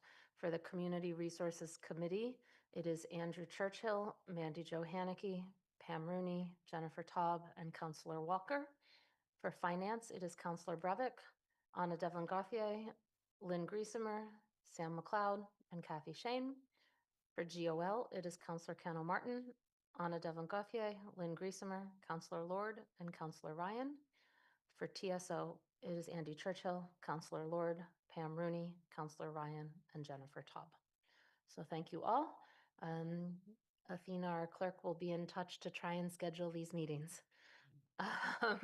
And hopefully we did it in a way that all of them can be scheduled. Athena, I recommend for GOL and TSO, you start with evening times. Given the responses I got to counselors, and Finance and CRC may be able to meet day or evening, but it's likely that GOL and TSO need to have evening times, just to save you some work. And now we will move, oh, Kathy. Just a quick to Mandy, thank you. Skeletal first agenda pieces for finance. There are a couple others that we would already been planning on. So when Athena does the polls, I think just quickly, I just need to double check with Sean. There are a few other things to go on that agenda. Let's mention them when we get to committee reports for anyone. That will help Athena. If anyone's got anything beyond what the skeleton ones were, we'll mention them during committee reports, and Athena can make note of that in drafting the agendas. We will now move on to town council appointments. These are we have 5 of these to do, one of which is only a recommendation to the town manager. We will then circle it back to the manager making an appointment to that committee and us approving that appointment. But that's the last one on the list for tonight. We are going to start with council representatives to speak at 4 towns meetings. So we're going to do this in the order they are listed. And that is different from the council representative to the Regional School Fiscal Sustainability Subcommittee. Those are 2 different ones. One is speaking at the meetings like we had last week, when after, as many counselors saw me do, after we come from a group, sort of the person to summarize the discussions initially. The way I'm going to do these appointments is I'm going to take anyone who answered a yes to any of these as having been nominated, and then I will ask if they want to accept their nomination. So I'm going to just start with asking the people who said yes if they want to accept a nomination, and then I will ask if there are any other nominations for the committees, and then we can talk about it, and then we will see if we end up with a consensus around names before we have to vote. Sometimes you end up with only, say, for 2 spots, only 2 people. If not, we will go around and roll call. If we have more people running and wanting it than we have slots, we will do, after discussion, a roll call vote of who each counselor would like to vote on that committee. If we do not have a majority present, so 7 votes for any one person, we will keep doing that. If not, then we will make if we do get 7 for as many slots as there are open, we will then make the motion to actually do the appointment. Does that make sense to everyone? Okay, so we are starting with speaking at the 4 towns meetings. So at this point, I'm going to go through those that said yes, and then I will ask if there are any other nominations. So Anna Devlin Gauthier, do you accept the nomination for that one? No, ma'am. Okay. Kathy Shane, do you accept the nomination for that one? No, I'll pull my name off that one. Counselor Lord, do you accept the nomination for that one? I was gonna pull my name, but if, There are at least two others Okay, that then. I get to go through. No, You can always thank add you. on after we get through the first list. okay, I pull my name, thank you. Okay. Lynn Griesemer, do you accept the nomination to that one? Yes. Okay. And Mandy Jo Haneke accepts the nomination to that one. Are there any other counselors that would like to be nominated or to nominate themselves for speaking at the Four Towns meeting as a representative of the council? I see a hand over here with Counselor Cano Martin. It's tough when we're almost all in person, but yeah, Counselor Cano Martin. Yes, I would like to nominate myself. Okay. Any other nominations? Can I just ask, Yep, ask a question? sure. My understanding is that any of us, if we attend the meetings, can speak, but Yeah. we're talking about the official representative of the group, us when we caucus or something like that. Correct. Okay. Then no. Okay. No, I was just going to say the same thing. Everyone can speak. This is, after we meet in our small groups, you speak for our group. You're just summarizing what the group did. So it's a different kind of role than any of the other committees. Yeah. I see no other nominations. There are 3 counselors nominated. We typically nominate 2. But this is one, since it's council and it's not a committee, does not have any specific number of counselors that need to be listed on here. So I am now taking comments and thoughts on the nominees or on numbers or anything. Lynn?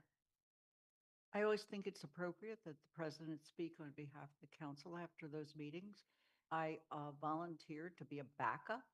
Do not feel like I need to be the main person speaking. So I'm there if you need me. Thank you. Any other comments? Yeah, I think my reasoning is, first of all, I'm usually there anyway, and I do have children in the schools, and I do follow the budget process very closely. So I would, welcome having the opportunity to speak whenever it's needed. I will need some guidance from counselors on how many counselors they would like to like to appoint to or name in this role at this time. Are there thoughts on 1, 2, 3 at this point? Counselor Walker looks like she wants to speak.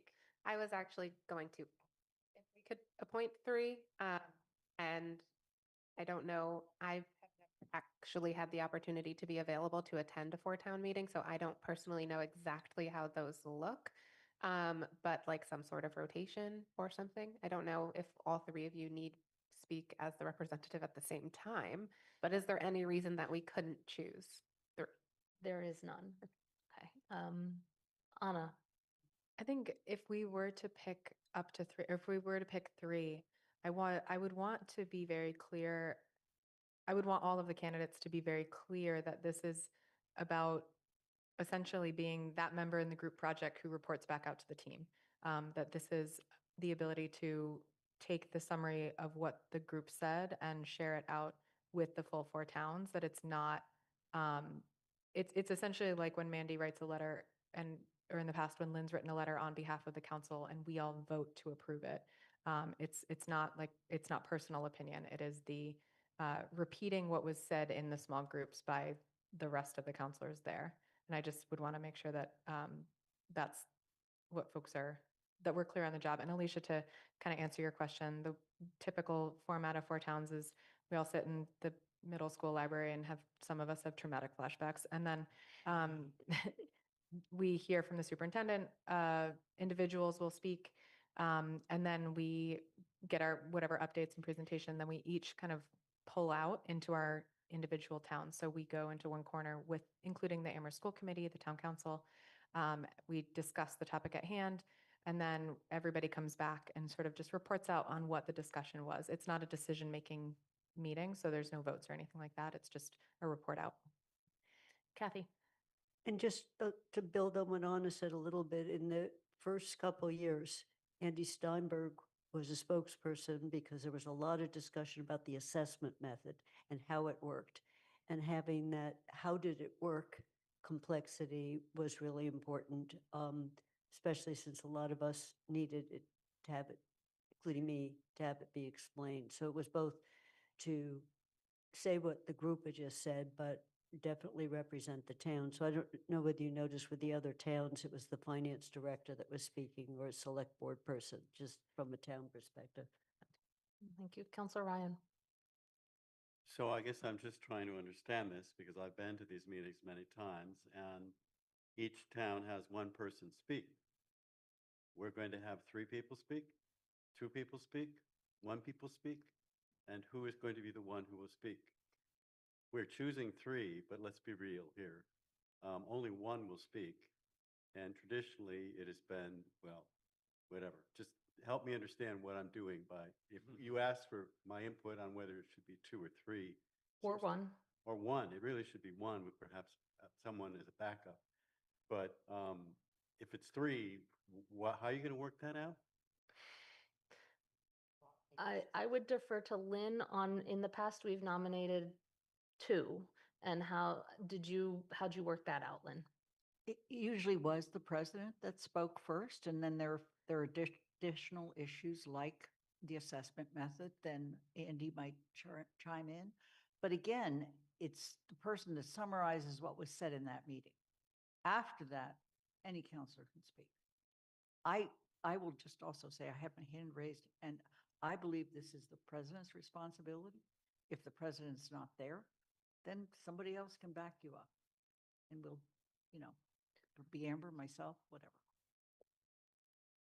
Since we've never had any distinct number here, I'm struggling on how to make a motion or whether we should vote. So I think for now, because how many we nominate depends on whether we have to go and vote individual names or we can just make a motion for a full slate. So that's why I haven't made a motion yet, because I'm not sure where the council wants to be on how many.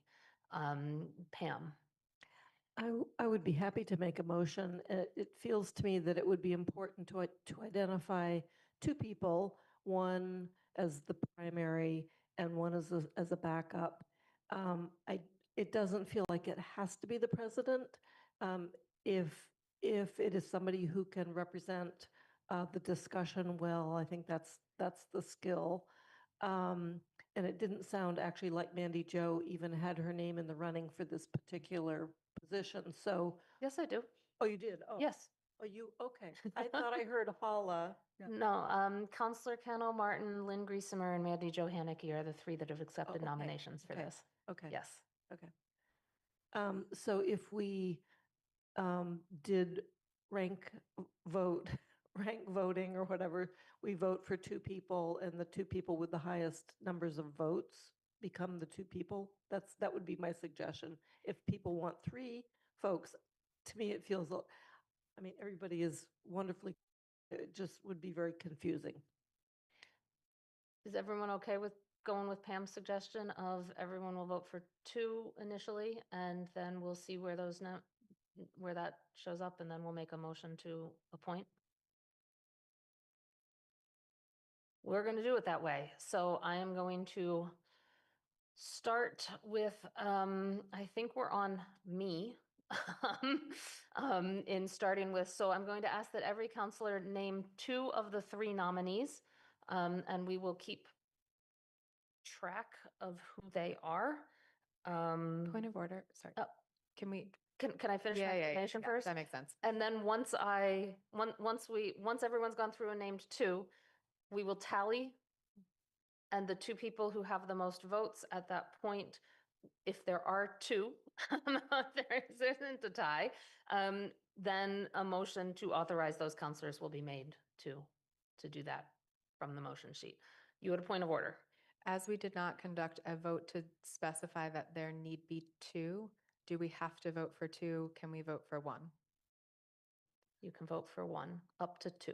Up to 2. Up to 2. Thank you. Okay. Yes. Is there any interest in voting for the primary versus the secondary? I don't think it's necessary. I think just naming two makes it easier. Any other questions, Counselor Walker? Oh, okay, Counselor Ryan? Again, just the practicality, at these four town meetings, the expectation is that someone from each of the four towns speaks. So that's kind of what is supposed to happen. And I don't expect that it would be politic or appropriate, though it could happen, that someone from a town could speak for the town and then someone else from the town wants to speak.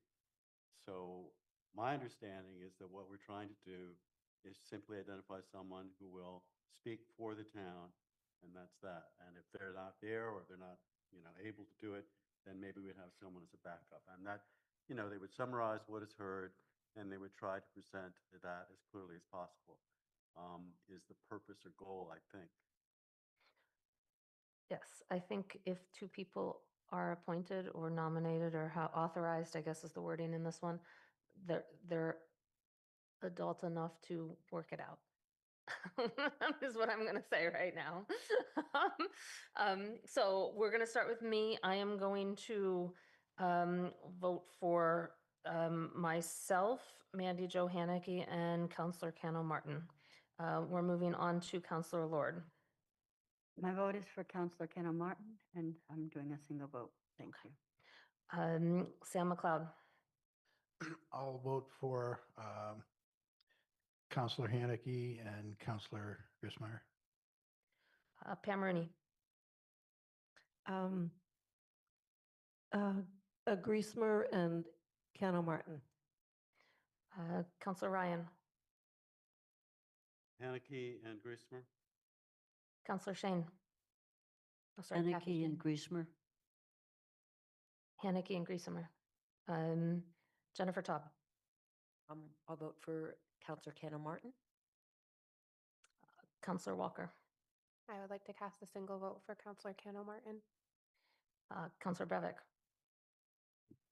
Counselor Haneke and Counselor Cano Martin. Counselor Cano Martin. Counselor Haneke and Counselor Cano Martin. Andy Churchill. Haneke and Griesmer. Anna Devlin Gauthier. Single vote, Counselor Haneke. And Lynn Griesemer. Haneke and Griesmer.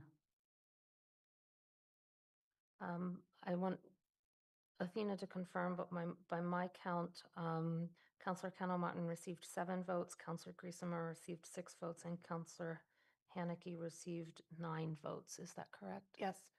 That's correct. So I'm going to make a motion to authorize Counselors Haneke and Cano Martin to speak on behalf of the council at Four Towns meetings until January 11th, 2027. Second.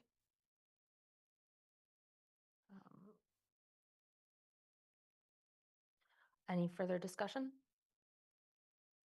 Seeing none, we start with Counselor Lord. Sam McLeod. Aye. Pam Rooney. Yes. Counselor Ryan. Aye. Kathy Shane. Yes. Jennifer Taub. This is a motion to authorize Counselors Cano Martin and Haneke to speak on behalf of the town council at the Four Towns meeting until January 11th, 2027. Yes.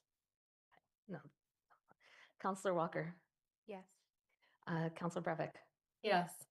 Counselor Cano Martin. Yes. Andy Churchill. Yes. Anna Devlin Gauthier. Aye.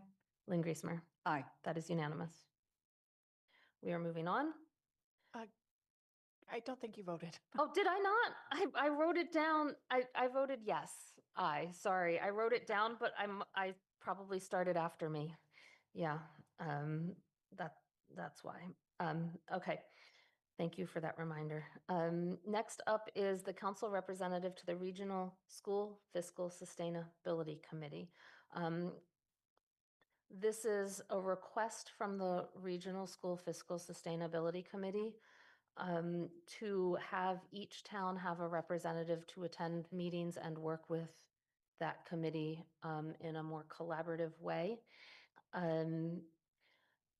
I made a request at the Four Towns meeting on Saturday to consider 2 from Amherst because I knew there was a lot of interest. However, the chair of the Fiscal Sustainability Committee has said they would really only like one. And I've made a decision, even though I did not receive any um, opposition from or receive verbally any opposition from any of the four towns. The fact that this is a request from that committee to have towns representatives, as president, I am going to propose that we appoint one person to that role to respect the request of the chair of the Fiscal Sustainability Subcommittee.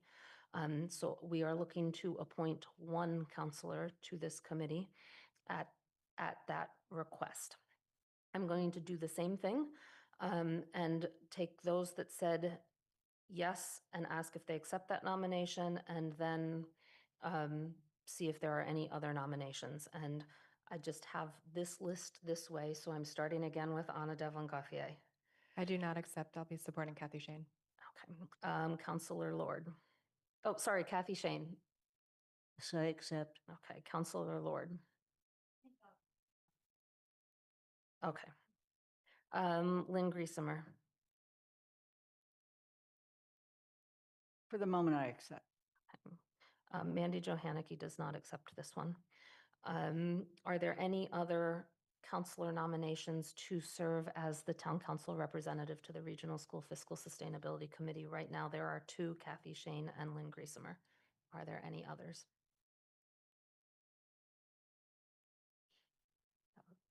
I Point of see- order. Oh, yes.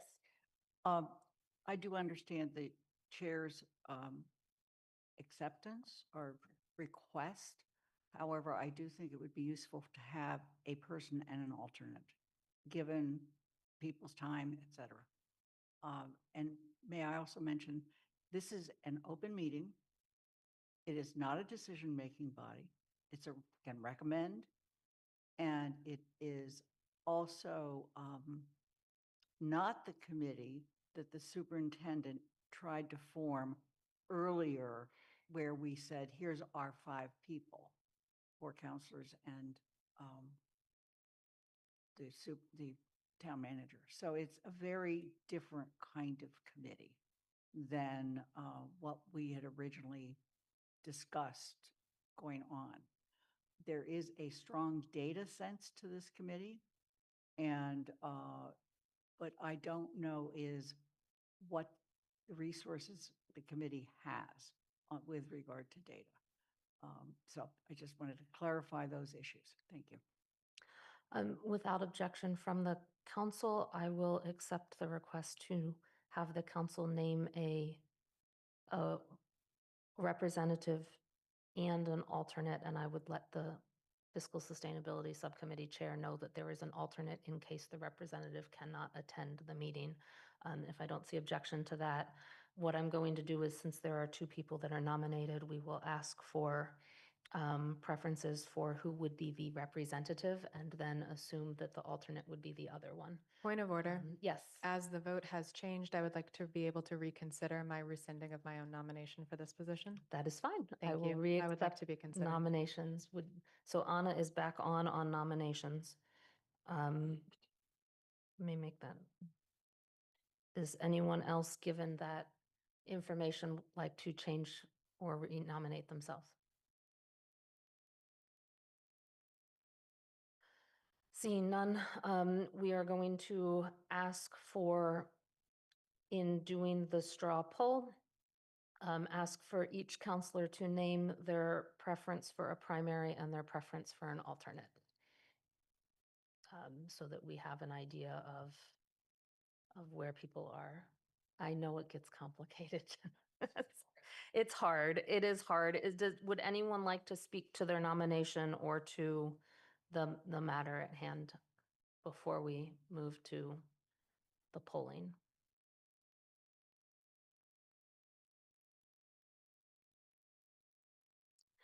Seeing none, oh, Kathy.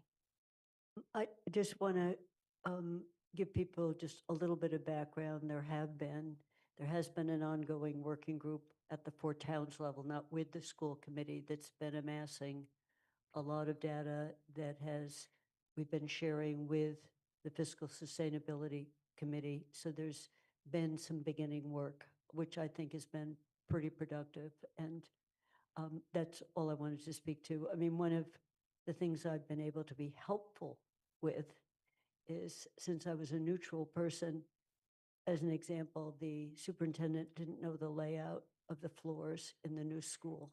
So coming over and briefing her on how many students it could hold in classrooms, and the committee needed to know that too. So it's been a group that is really looking for information to start to look at what our capacity is, not just the coming year, but over the next several years. Lynn?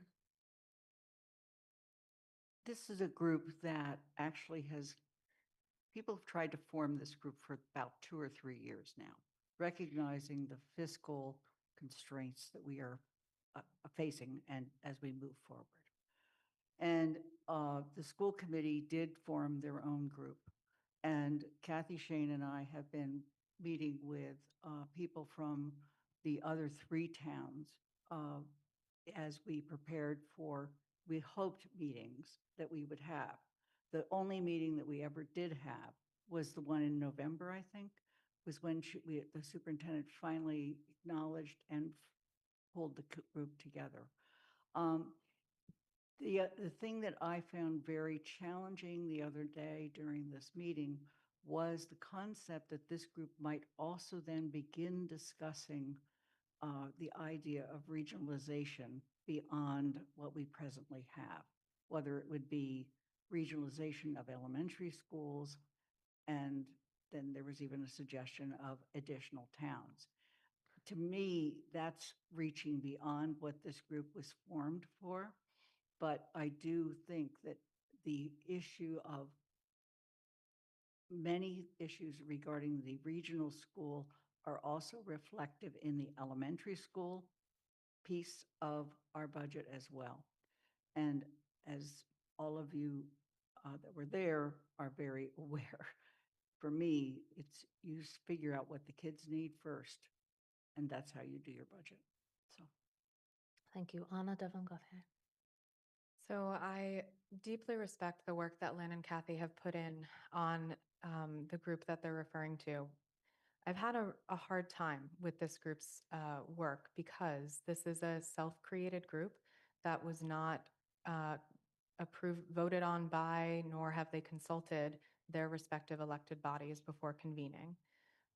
When we initially voted on members to serve on a fiscal sustainability task force, I was one of the ones that was included in that vote. I also worked collaboratively with the chair of the regional school committee to propose a formal iteration of this group last year, which unfortunately was never convened. I understand why Lynn and Kathy and the other members of the towns began meeting to work on this issue, because it's a very pressing issue. I wish that we had been able to create a formal iteration of it so that the rest of the counselors could have been involved. And I take issue with this group speaking in a way as if they've been deputized to do this work when they had not. That might just be my issue to deal with, and that's fine. I've been working very hard over the past few years to not only deeply understand the budget challenges that are facing our community and the other communities and our schools, but to work collaboratively with the regional school committee, the Amherst School Committee, and others from whoever will collaborate with me. I'm asking for your continued support on serving on this role, as it was one I had been appointed to in the past, because I believe that I bring a voice to it that is both collaborative and deeply invested. Thank you. Thank you. Any other comments before we vote? Andy? I guess I'd just like to understand what the difference is between this and the 4 towns represent. You know, what are these people doing as opposed to the people speaking for us at the 4 towns? So the 4 towns authorizees will speak at 4 towns meetings, and generally that's that vote we just took is only for physical 4 towns meetings when the 4 towns are called together. This one that we're dealing with right now is actually brand new. So we don't have a lot of information as to exactly what will happen with this, but over the course of the last year, the school committee has created, I think it's a newish one, a fiscal sustainability subcommittee. And there were all these different groups sort of looking at regional fiscal sustainability, and this is an attempt for that regional school committee's fiscal sustainability subcommittee to be able to work with, talk to in a formal, open, public meeting with representatives of the four towns in terms of their agendas. So I don't know how often the fiscal sustainability subcommittee actually meets. I don't know if every meeting the representatives will be asked to be there because it's brand new. But we were asked to appoint a representative. I hope that helped. Now we're talking about a designee and an alternate. Yes. Councilor Ryan. Just a process question. Does it make sense simply to have us cast 2 votes if we wish out of the 3 candidates, and whoever is the largest vote getter becomes the primary, or are we going to be asked to choose a primary? And right now, you're saying we're choosing a primary and an alternate. Would it make any more sense? Maybe it doesn't. Simply, if you wish to choose 2 out of 3, just to say the 2, and whoever is the highest vote getter becomes the primary? So because we are only allowed to appoint one, I would prefer if each counselor, when they vote, name their primary, the one, and also an alternate. Because what I do not know is when I contact the chair of the Fiscal Sustainability Subcommittee, whether they will say, we don't accept alternates. So I really do want to know, I'm going to obviously let that chair know what we've done and what that means from our point of view. But I would prefer the counselors name who they want as that one person so that we know.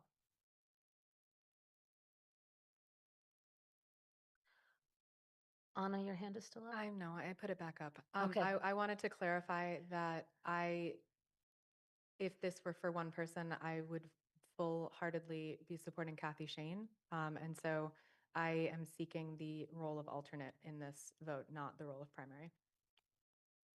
Thank you. Any other comments before I poll the counselors? Seeing none, we start with Sam McLeod.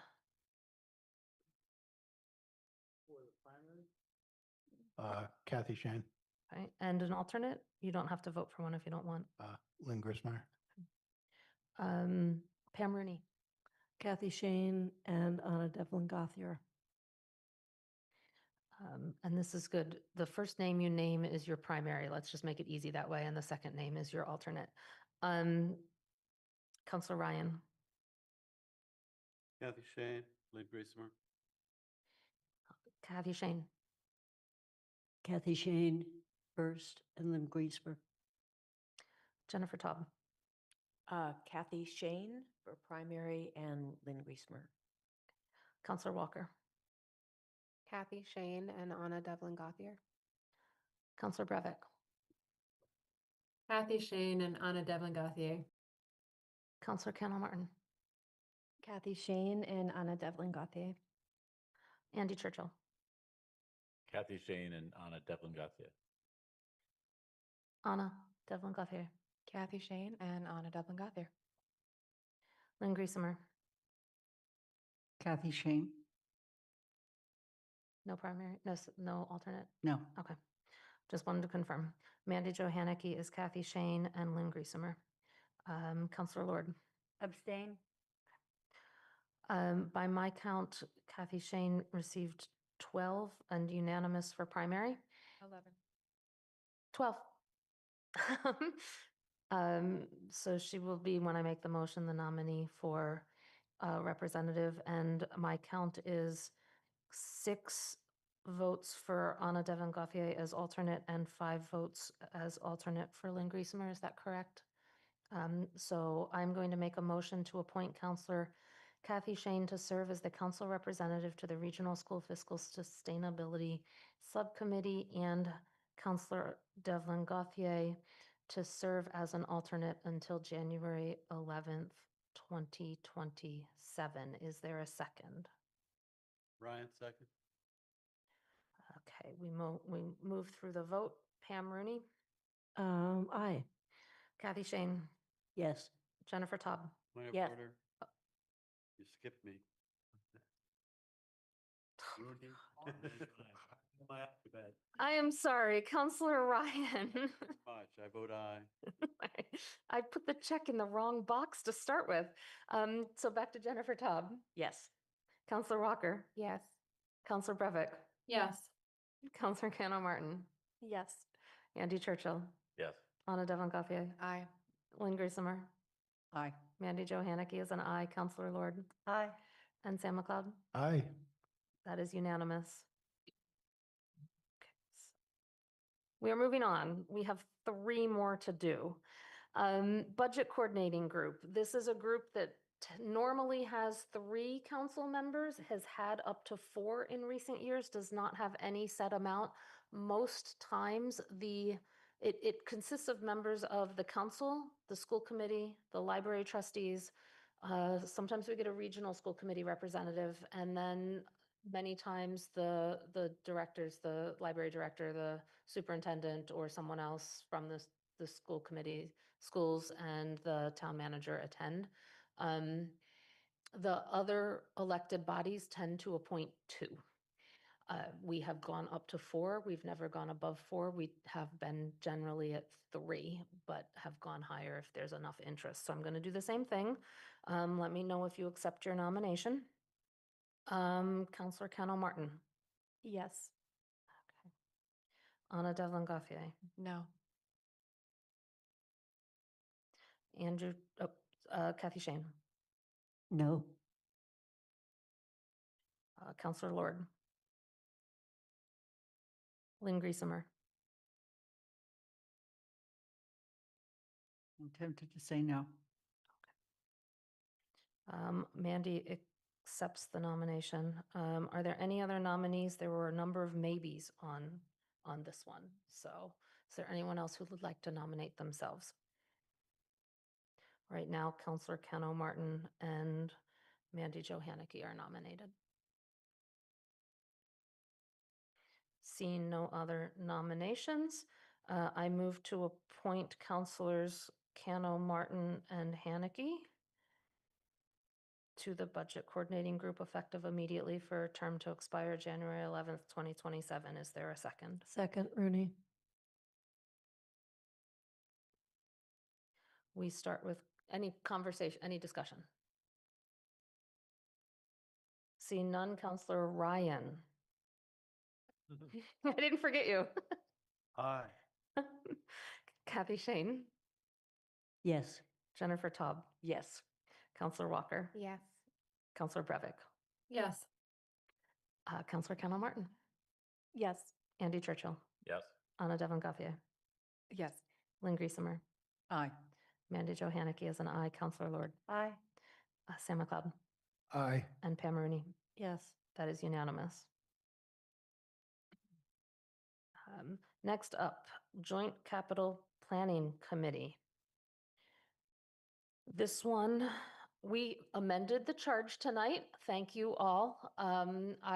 Before I go further, we appoint 3 members to this committee. Before I say the charge now does not require any from Finance Committee, but I want to ask our clerk, Athena, there was a question brought up as to whether if a quorum of the Finance Committee was on JCPC, so 3, if all 3 were from Finance, would this present a problem for Finance Committee when JCPC convened? Were you able to clarify that at all? I sought input from the Attorney General's Division of Open Government, and it seems to me that it won't pose an issue. Okay. It will not pose an issue is what the clerk just said. So there is, I'm not going to request that we consider making sure not all 3 are on Finance, but we need 3 names for nominations or to appoint to this. Again, I'm going to go through the same process. Let me know if you accept your nomination. Counselor Cano Martin. No. Anna Devlin Gauthier, No. Andy Churchill, Yes. Kathy Shane, Yes.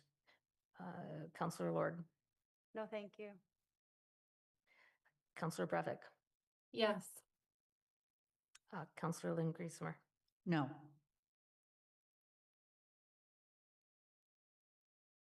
Are there any other nominations? There were a number of maybes on here too.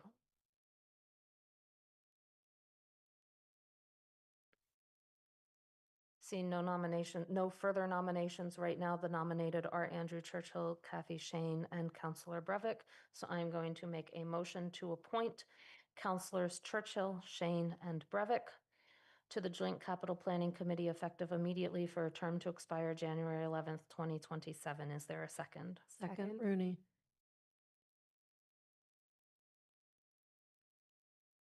Any discussion? Seeing none, we start with Kathy Shane, Yes. Jennifer Taub, Yes. Counselor Walker, Yes. Counselor Brevick, Yes. Counselor Kendall Martin, Yes. Andy Churchill, Yes. Anna Devlin Gauthier, Aye. Lynn Griesemer, Aye. Mandy Johanna McGee is an aye, Counselor Lord, Aye. Sam McLeod, Aye. Pam Rooney, Yes. Counselor Ryan. Aye. That is unanimous. We're almost there. Transportation and Parking Commission. This is the one committee that is on tonight's agenda that is not an actual appointment. It is a recommendation to the town manager. The Transportation and Parking Commission is a town manager appointed committee. So the council recommends to the manager which counselors it would like to see the manager appoint to the committee. And then the manager can choose to follow that recommendation or not, but whoever he chooses to appoint comes back to the council for confirmation. So we'll see this again at some point. But tonight we're making a recommendation to the manager. And there are two counselors on this one. And so I'm going to use the same process, starting with those that indicated yes before. Counselor Ryan, do you accept the nomination? Yes, I do. Okay. Counselor Jennifer Taub. No, I'll take my name out. Okay. Pam Rooney.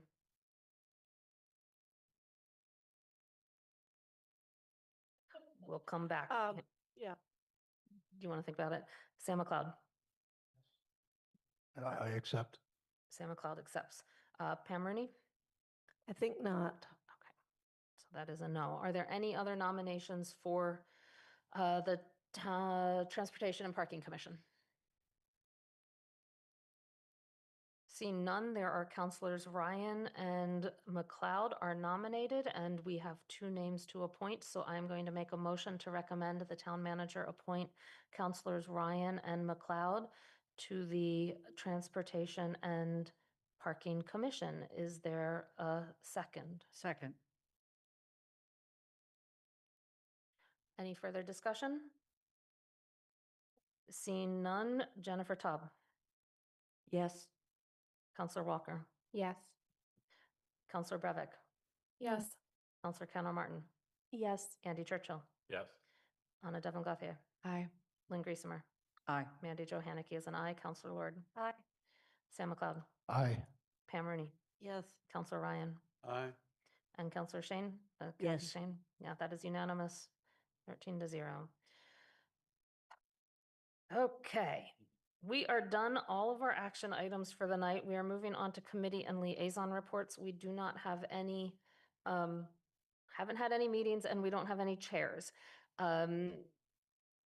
Kathy, I just want to make a comment on JCPC for the three counselors are on it.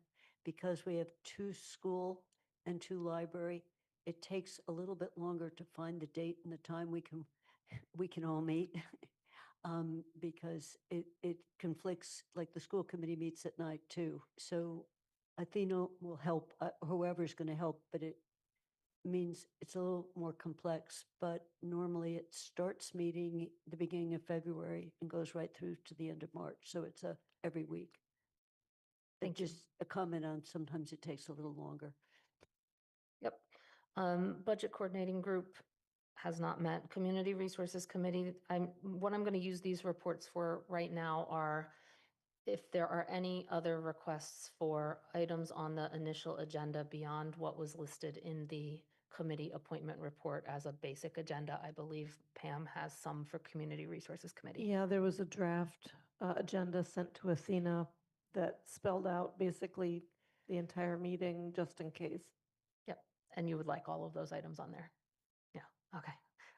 Anything else for Community Resources Committee? Kathy or Counselor Walker, has the elementary school building committee met in the last week? It's meeting on Friday. Okay, so nothing additional to report on that one. Okay. Finance Committee, is there anything requested? I believe, Kathy, you might have had some potential things for the Finance Committee Yeah, initial agenda? there were a couple of things, so I needed to just double check with Sean. At one point, he was going to do a briefing on the ambulance fund and where our reserve funds are. So whether he's ready to do that, it's not a carryover, but it was, when we have time. And I think you already have the guidelines are on it because we have new people on the committee. So I want to make sure we just go through where our starting point and the budget is. Yeah. So I'll just look at the agenda again and, it's an organizational meeting, but we might as well do some work. Yeah, I believe I had reviewing the guidelines on there, reviewing if available the Q2 reports, but I don't know whether they'll be Right, available and by that the was, time that Sean was a Yeah. maybe at the end of January, so Right. that's a question, yeah. Yeah. Point of order. Hold on, let me I'll do the point of order. Kathy, anything with regard to free cash or reserve funds has to come to the council for referral first. Right, I wasn't talking about free cash or reserve fund. I was just, we literally had It's like asked, how balances. much do we have in each of the three? Yeah. And we didn't get an answer because we didn't have a finance director. Yeah, no, not actual financial orders, balances, sort of just an update. Anything else for Finance Committee? Pam, you wanted something else for CRC? Yes, I forgot to say that the staff is currently reviewing the solar bylaw, AKA Clean Energy Bylaw, and we are expecting, the committee, I should say, is expecting some feedback from the staff by February 1.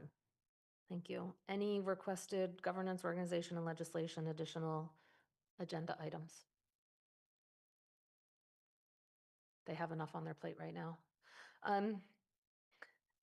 Jones Library Building Committee, Councillor Ryan, has it met recently? It met this evening and continues to be on time and on budget. And perhaps for me, the most exciting news is that the steel will be arriving on January 26th. So we'll begin to see steel construction taking place at the site. Thank you. Any questions for the Jones Library Building Committee? Seeing none, Town Services and Outreach, are there any requested agenda items? Just a point of order, if there were anything that might want to be added, what's the time frame here? Please contact Athena. Within the next 24 hours, 48 hours? If I may, Yes. I need to poll the members to find a meeting date, and then it will be 48 hours before that meeting date that I need to post the agenda. So sooner than later, send what you'd like.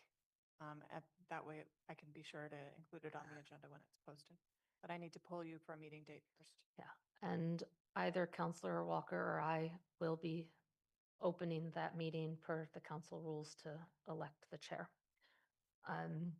We don't have technically any liaisons. What I did want to say under that section is I sent out, according to the rules of procedure, a notice to all all town boards and committees, the school committee and library trustees about liaisons with the rules of the liaisons and a request that if they would like a liaison to, since there was no GOL chair, to let me know and I would forward it to GOL.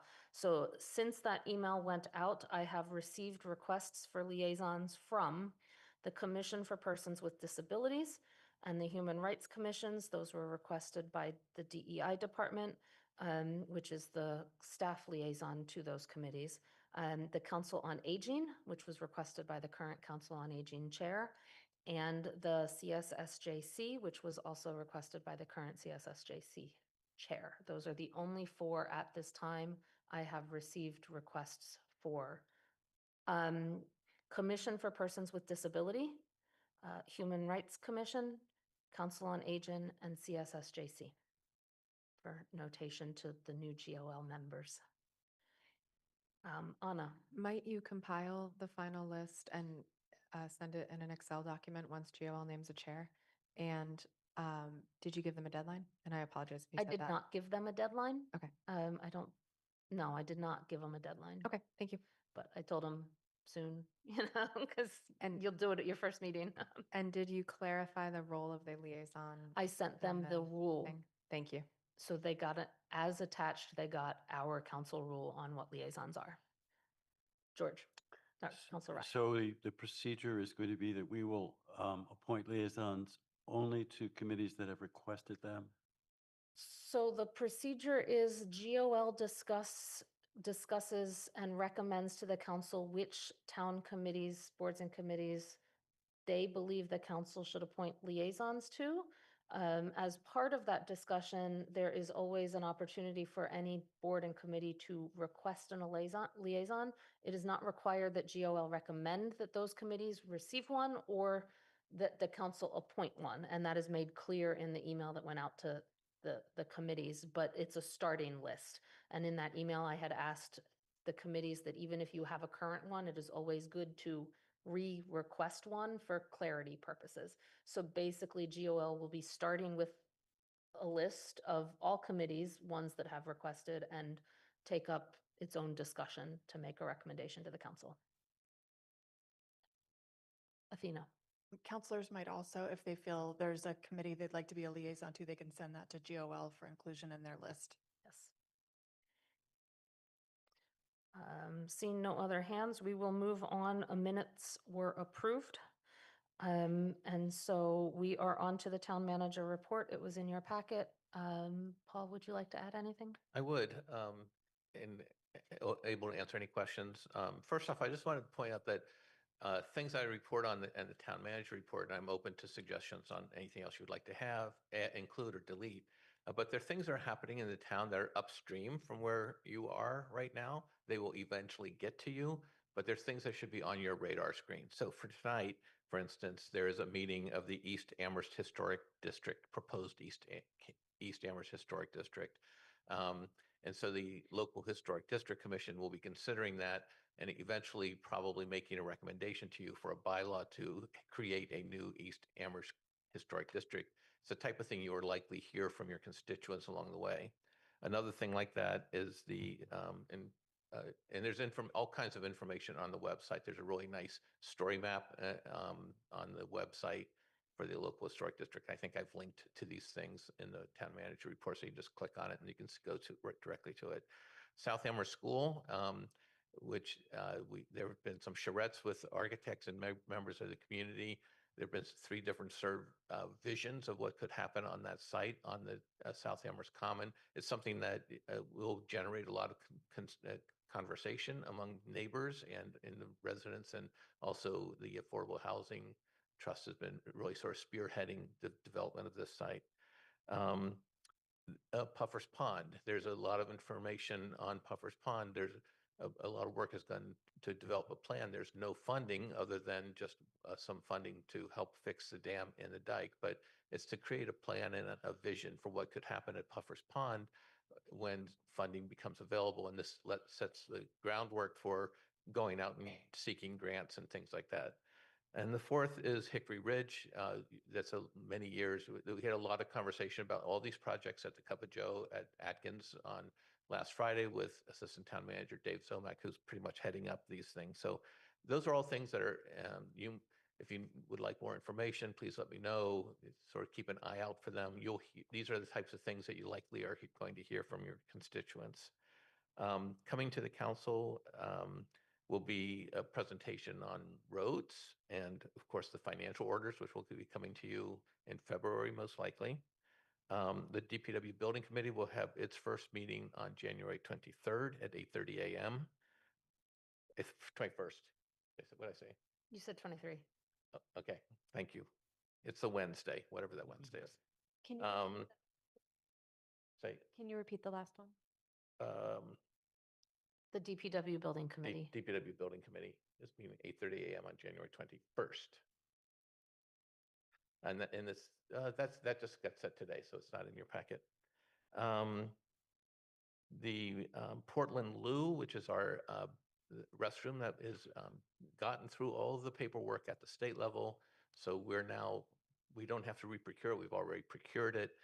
Now it seems to be in progress. We can't install it until the weather clears. So in the spring, that is likely to be put in.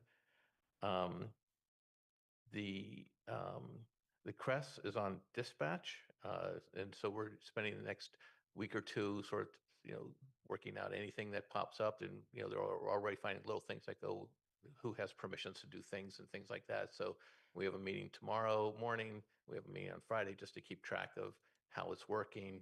I heard the first call this morning because I listened to the scanner, so that's an exciting development.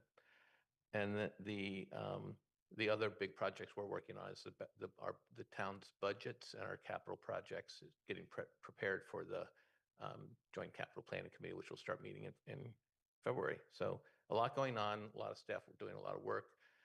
And then those of you who are going to the Mass Municipal Association meeting, if you have any questions about that, just be willing to wear your walking shoes, because there's a lot of walking that goes along with that place, that thing. It's the largest building in New England. It's bigger than the Prudential Center if it were laid on its side. They only use a tiny fraction of it, but it's usually in the farthest reaches of it. So that's why there's a lot of walking. So, Any questions for the town manager? Councilor Ryan? I can't remember where I read this. Someone will remind me, I'm sure, but some desire for us to get a report or update on rental registration and how that's going.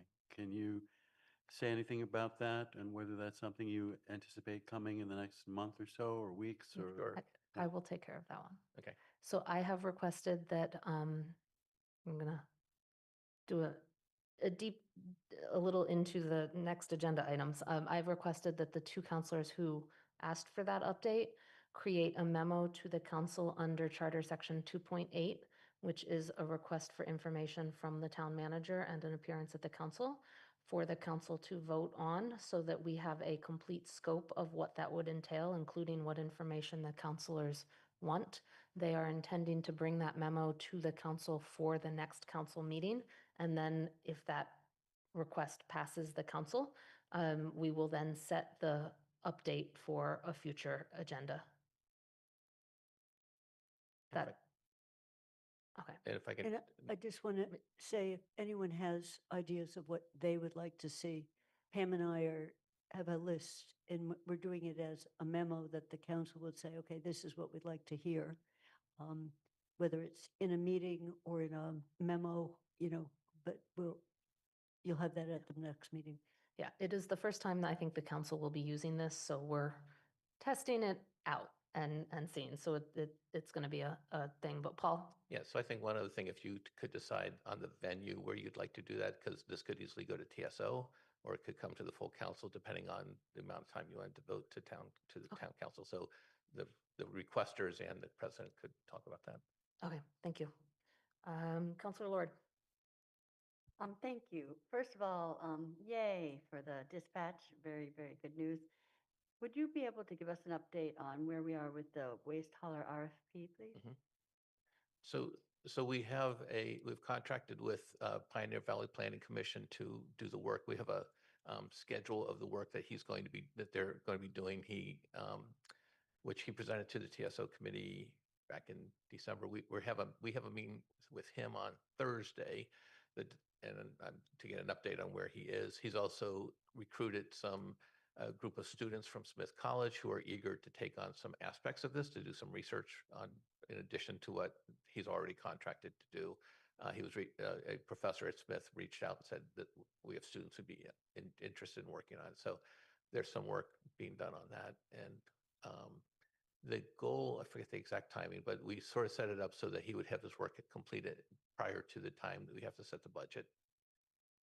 And if I could add one other thing, Athena reminded me of, in December, we have a holiday gathering for all town employees. And that's at the event where we recognize employees' tenure with the town. So anybody who's been here 5 years, 10 years, 15, we give them a little gift.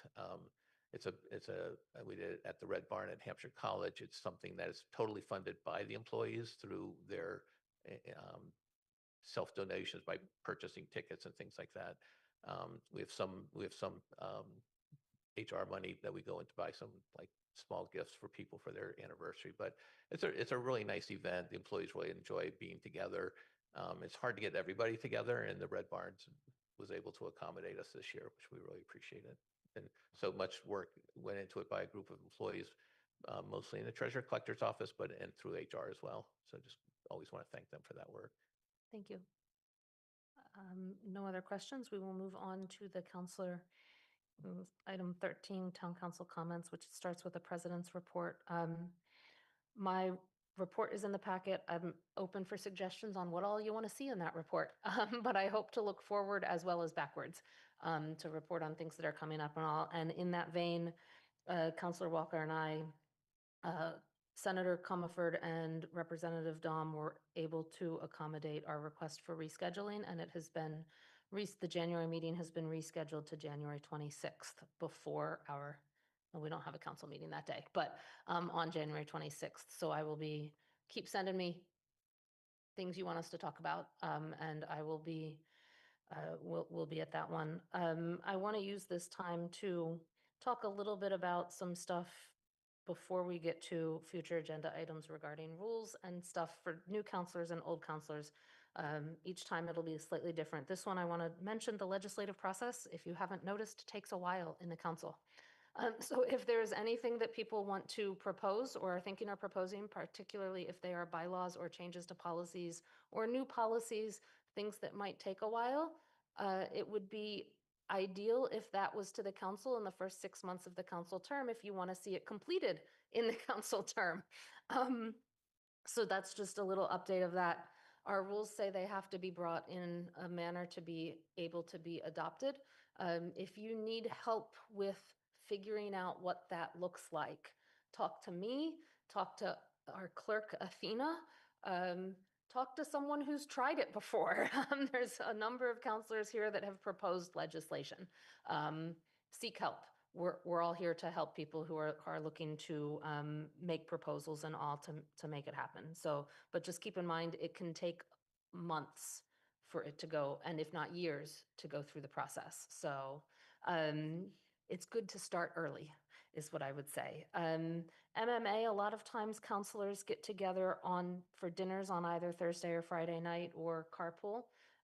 I recommend that if you are interested in either carpooling, offering a carpool, or taking someone up on a carpool, or wanting to get together with other counselors within the council for that, just email the town council and let's see if we can just organize it amongst ourselves. I don't plan on necessarily being the function coordinator. I know Lynn has taken that on in the past, but you know, it's email everyone and see who's interested and then talk amongst each other. But it has been done in the past for Thursday night and Friday night dinners.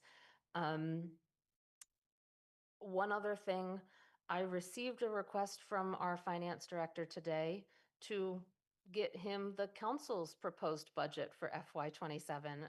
Athena and I received that request. That is due February 2nd.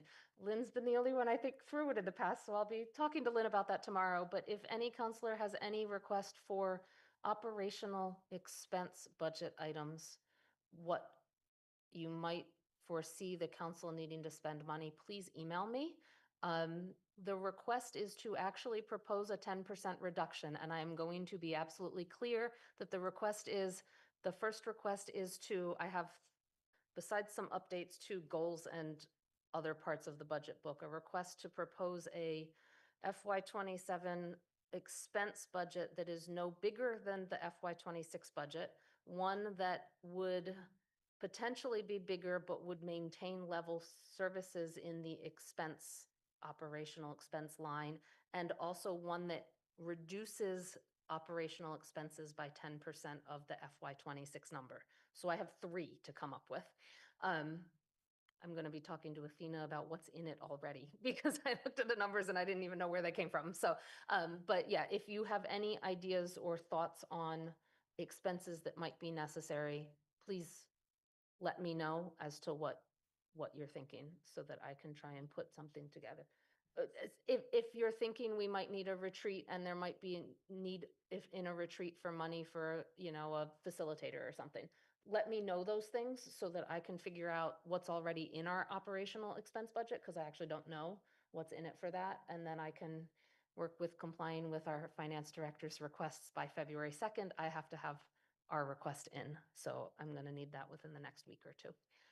Paul, do you want to say anything about that? Yeah, so this is a request that's going to all departments, and it's really it's actually four things. One is a level, same budget you have currently. One is a level services, which means you have to incorporate anything else, so you just maintain the same services. The other is a 10% reduction. If you want to do anything new, that's not part of the budget. That's a request. It's called an ad budget. So if you want to say, I want more money for something other than level services, that's a separate thing that you can submit, and that goes on a different list of something that's not already being done. So it's level services, which is what we heard from the schools on Saturday, and that's what the council asked us to do. You know, the way we normally do it, which is we know where we have 3.5%. We're building our budget towards that, and then we're anticipating if we don't have good news, even if we do have good, you know, depending on where we are with health insurance rates, we're asking each department to budget at 10%. What would you cut if we have to actually do that? So that's where we are. Yeah, so I'm in an information gathering mode right now, since I'm not sure. It was like $35,000 in operational expenses, I think, that are in the council budget right now, and I'm not even sure what it accounts for. So that's, I'm going to get that information, but I'm also asking people for what they would think so that I can match what we have with what people might want and all. So Kathy. Well, Paul, I just have a follow-up question. So when you're asking them for 10%, it's the total budget. It's not just it's the salary lines as well. Yeah. Thank you. Yes. Yeah. So, um, future agenda items, some of them have already been mentioned, including the residential rental inspection program, potential closeout financial orders from FY26 if they are ready. They would be for referral, not for vote. They would be referring to finance. We have a couple of potential minor things. It's 3 weeks away, so these are just sort of, we'll see what happens. Designating GOL to conduct interviews and make recommendations under our council policy for the bylaw review committee appointments, because that's not in GOL's charge. We'll figure out whether we're doing Heatherstone roundabouts. There might be some easements, University Drive, and maybe some other easements coming to the council for next meeting or sometime in February. And then Pally Village Place, we believe, will be ready by February 2nd. It was almost ready for this meeting, but it was not quite there. So we expect it to be ready for February 2nd. February 9th is the work session. So that will be all of that. And on February 2nd, there is also the presentation from Senator Comerford and Rep. Dom. And then we have at 6 p.m. the Black History Month flag raising. Any other future agenda item requests from councilors? Kathy? I just wondering, do you know when the CPAC Community Preservation Act recommended projects are going to be coming to us? I defer to Tammy might know when. You know, I know they're about to vote on them, but Yeah, so they vote and then they have to prepare a report. So it depends on when the committee completes its work, and then we'll talk to the president about scheduling it after the committee completes its report. so it likely in February, but not for referral, late February, maybe. Okay. Maybe not the February 2nd meeting, late February, early March. Okay, I'm just asking because sometimes it's interactive with the capital projects that are on the list for JCPC. But CPAC is voting their recommendations in the next week or two, I believe. So JCPC would have that information before. Yeah. Any other, Councilor Kendall Martin? I just have a question about the CPAC recommendations. They come to us as a council to vote on, or you said who would it be referred to? So they come to the council. So CPAC makes recommendations. They come to the council with a final report. The council, under its rules, has to refer, since it's a financial matter, it has to refer those recommendations to the finance committee because there's financial orders related to them. And then the finance committee makes a recommendation on the CPAC votes, and then it comes back to the council for a final vote. The council is only allowed to vote and act on items that CPAC recommends. It cannot act on any items that might have been proposed to CPAC that are not recommended. So this is not one, and that's a legal thing that we can't say if CPAC, say, doesn't recommend Y item, we can't add Y item into our action items. So, but we can act on whatever they do recommend. Yeah, Kathy? Just to build on that, we have, it depends on the year, but some years we're voting on the whole package. Other times we've pulled one or two things out for a different kind of discussion and voted on part of the package. So just on, in terms of what that looks like, I can't remember, it was early on, there was everyone will remember, it was a housing piece that went on long enough that it was in abeyance for about 4 or 5 months while everything else went through. So it's varied on how we vote on the package. Sam? In response to, I believe it was Kathy's question, when it's expected, in years past, during the time period I was on CPAC, the determination of recommendations was accomplished during December. They have yet to complete that. And then thereafter, there's a need to go through a few steps to generate the report in collaboration. So my guess, and I have not spoken to anybody on CPAC, is that it's not imminent. So whatever we've done in the past, which was at the discretion of scheduling from the finance committee, actually, and the finance director, used to be in like February. My guess is it'd be later, but it's entirely up to town staff. And in this case, it would be Katie. Once they finish their deliberations and they have a more difficult challenge this year than probably in any year when I served, in terms of requests versus available. Might take them longer, who knows? Yep. Okay. I don't have any other future agenda items, so we are moving on to counselor comments. Are there any counselor comments at this time? Lynn? Yes. Last week, as we moved on to this term, I also want to add a sincere thanks to George Ryan for his 2 years as vice president of the council. Thank you. Thank you. Did you have 1 your year, hand up? 1 year. Felt like you. It felt like it. The other thing I would like to strongly urge, and that would be that the clerk of the town council or the president, whoever you want to do this, send out the link to the non-disclosure forms and that people get them filed now. This includes where you employed, includes what committees you're on outside of the council and the roles you play in them. For example, it's well known, I still am engaged with the Amherst Survival Center. They get CDBG money, even though we don't make any decisions about CDBG money. I always file a non-disclosure. So just make sure you do it and get them all in. Thank you for that reminder. Pam? I wanted to build on the thank yous to if at the staff lunch that you could send a big thank you from the council to all the work that the town staff does. Really appreciate it all. Yep. Thank you. Jennifer? Yeah, this was in your, the town manager report. I just wanted to confirm that all counselors, even if it's not your first term, have to take the ethics training? Yes, the ethics training has to be done, I think, every 2 years. So whenever you looked at it last, it's not a hard thing to do. It's online. You just go through it. I encourage you to do it. It's asking for a password, but I can take that up with you. You have to create your own account if you don't have one already. Yeah. And I believe it's every 2 years for one of the things and every 1 year for another of the things. So yeah, one of them's open meeting law, one of them's ethics, and one's every 2 years, one's every one. And you'll start to see cybersecurity training emails. Oh, yeah. Oh, yes. Lots of. Oh, yeah. If you have questions about any of those when they come in, if they're legitimate or they look fishy or anything like that, just reach out. Yeah. So yeah, so cybersecurity is really important. Cities and towns are under attack constantly, thousands of attacks every day, and they're getting more and more sophisticated. They love to go to people who have high profiles, i.e. the town council, town manager, places like that. They spoof emails. We're part of the major effort by the state, and we're participating in that. and there's training, and the training is actually not so bad. It used to be not so good, but now it's not too bad. And it's somewhat entertaining, but it's also educational. And even though you think, I thought I knew a lot, I learned a lot from it. And then you also get tested. So you'll see an email come in, you'll think, oh, this looks like it's coming from Paul.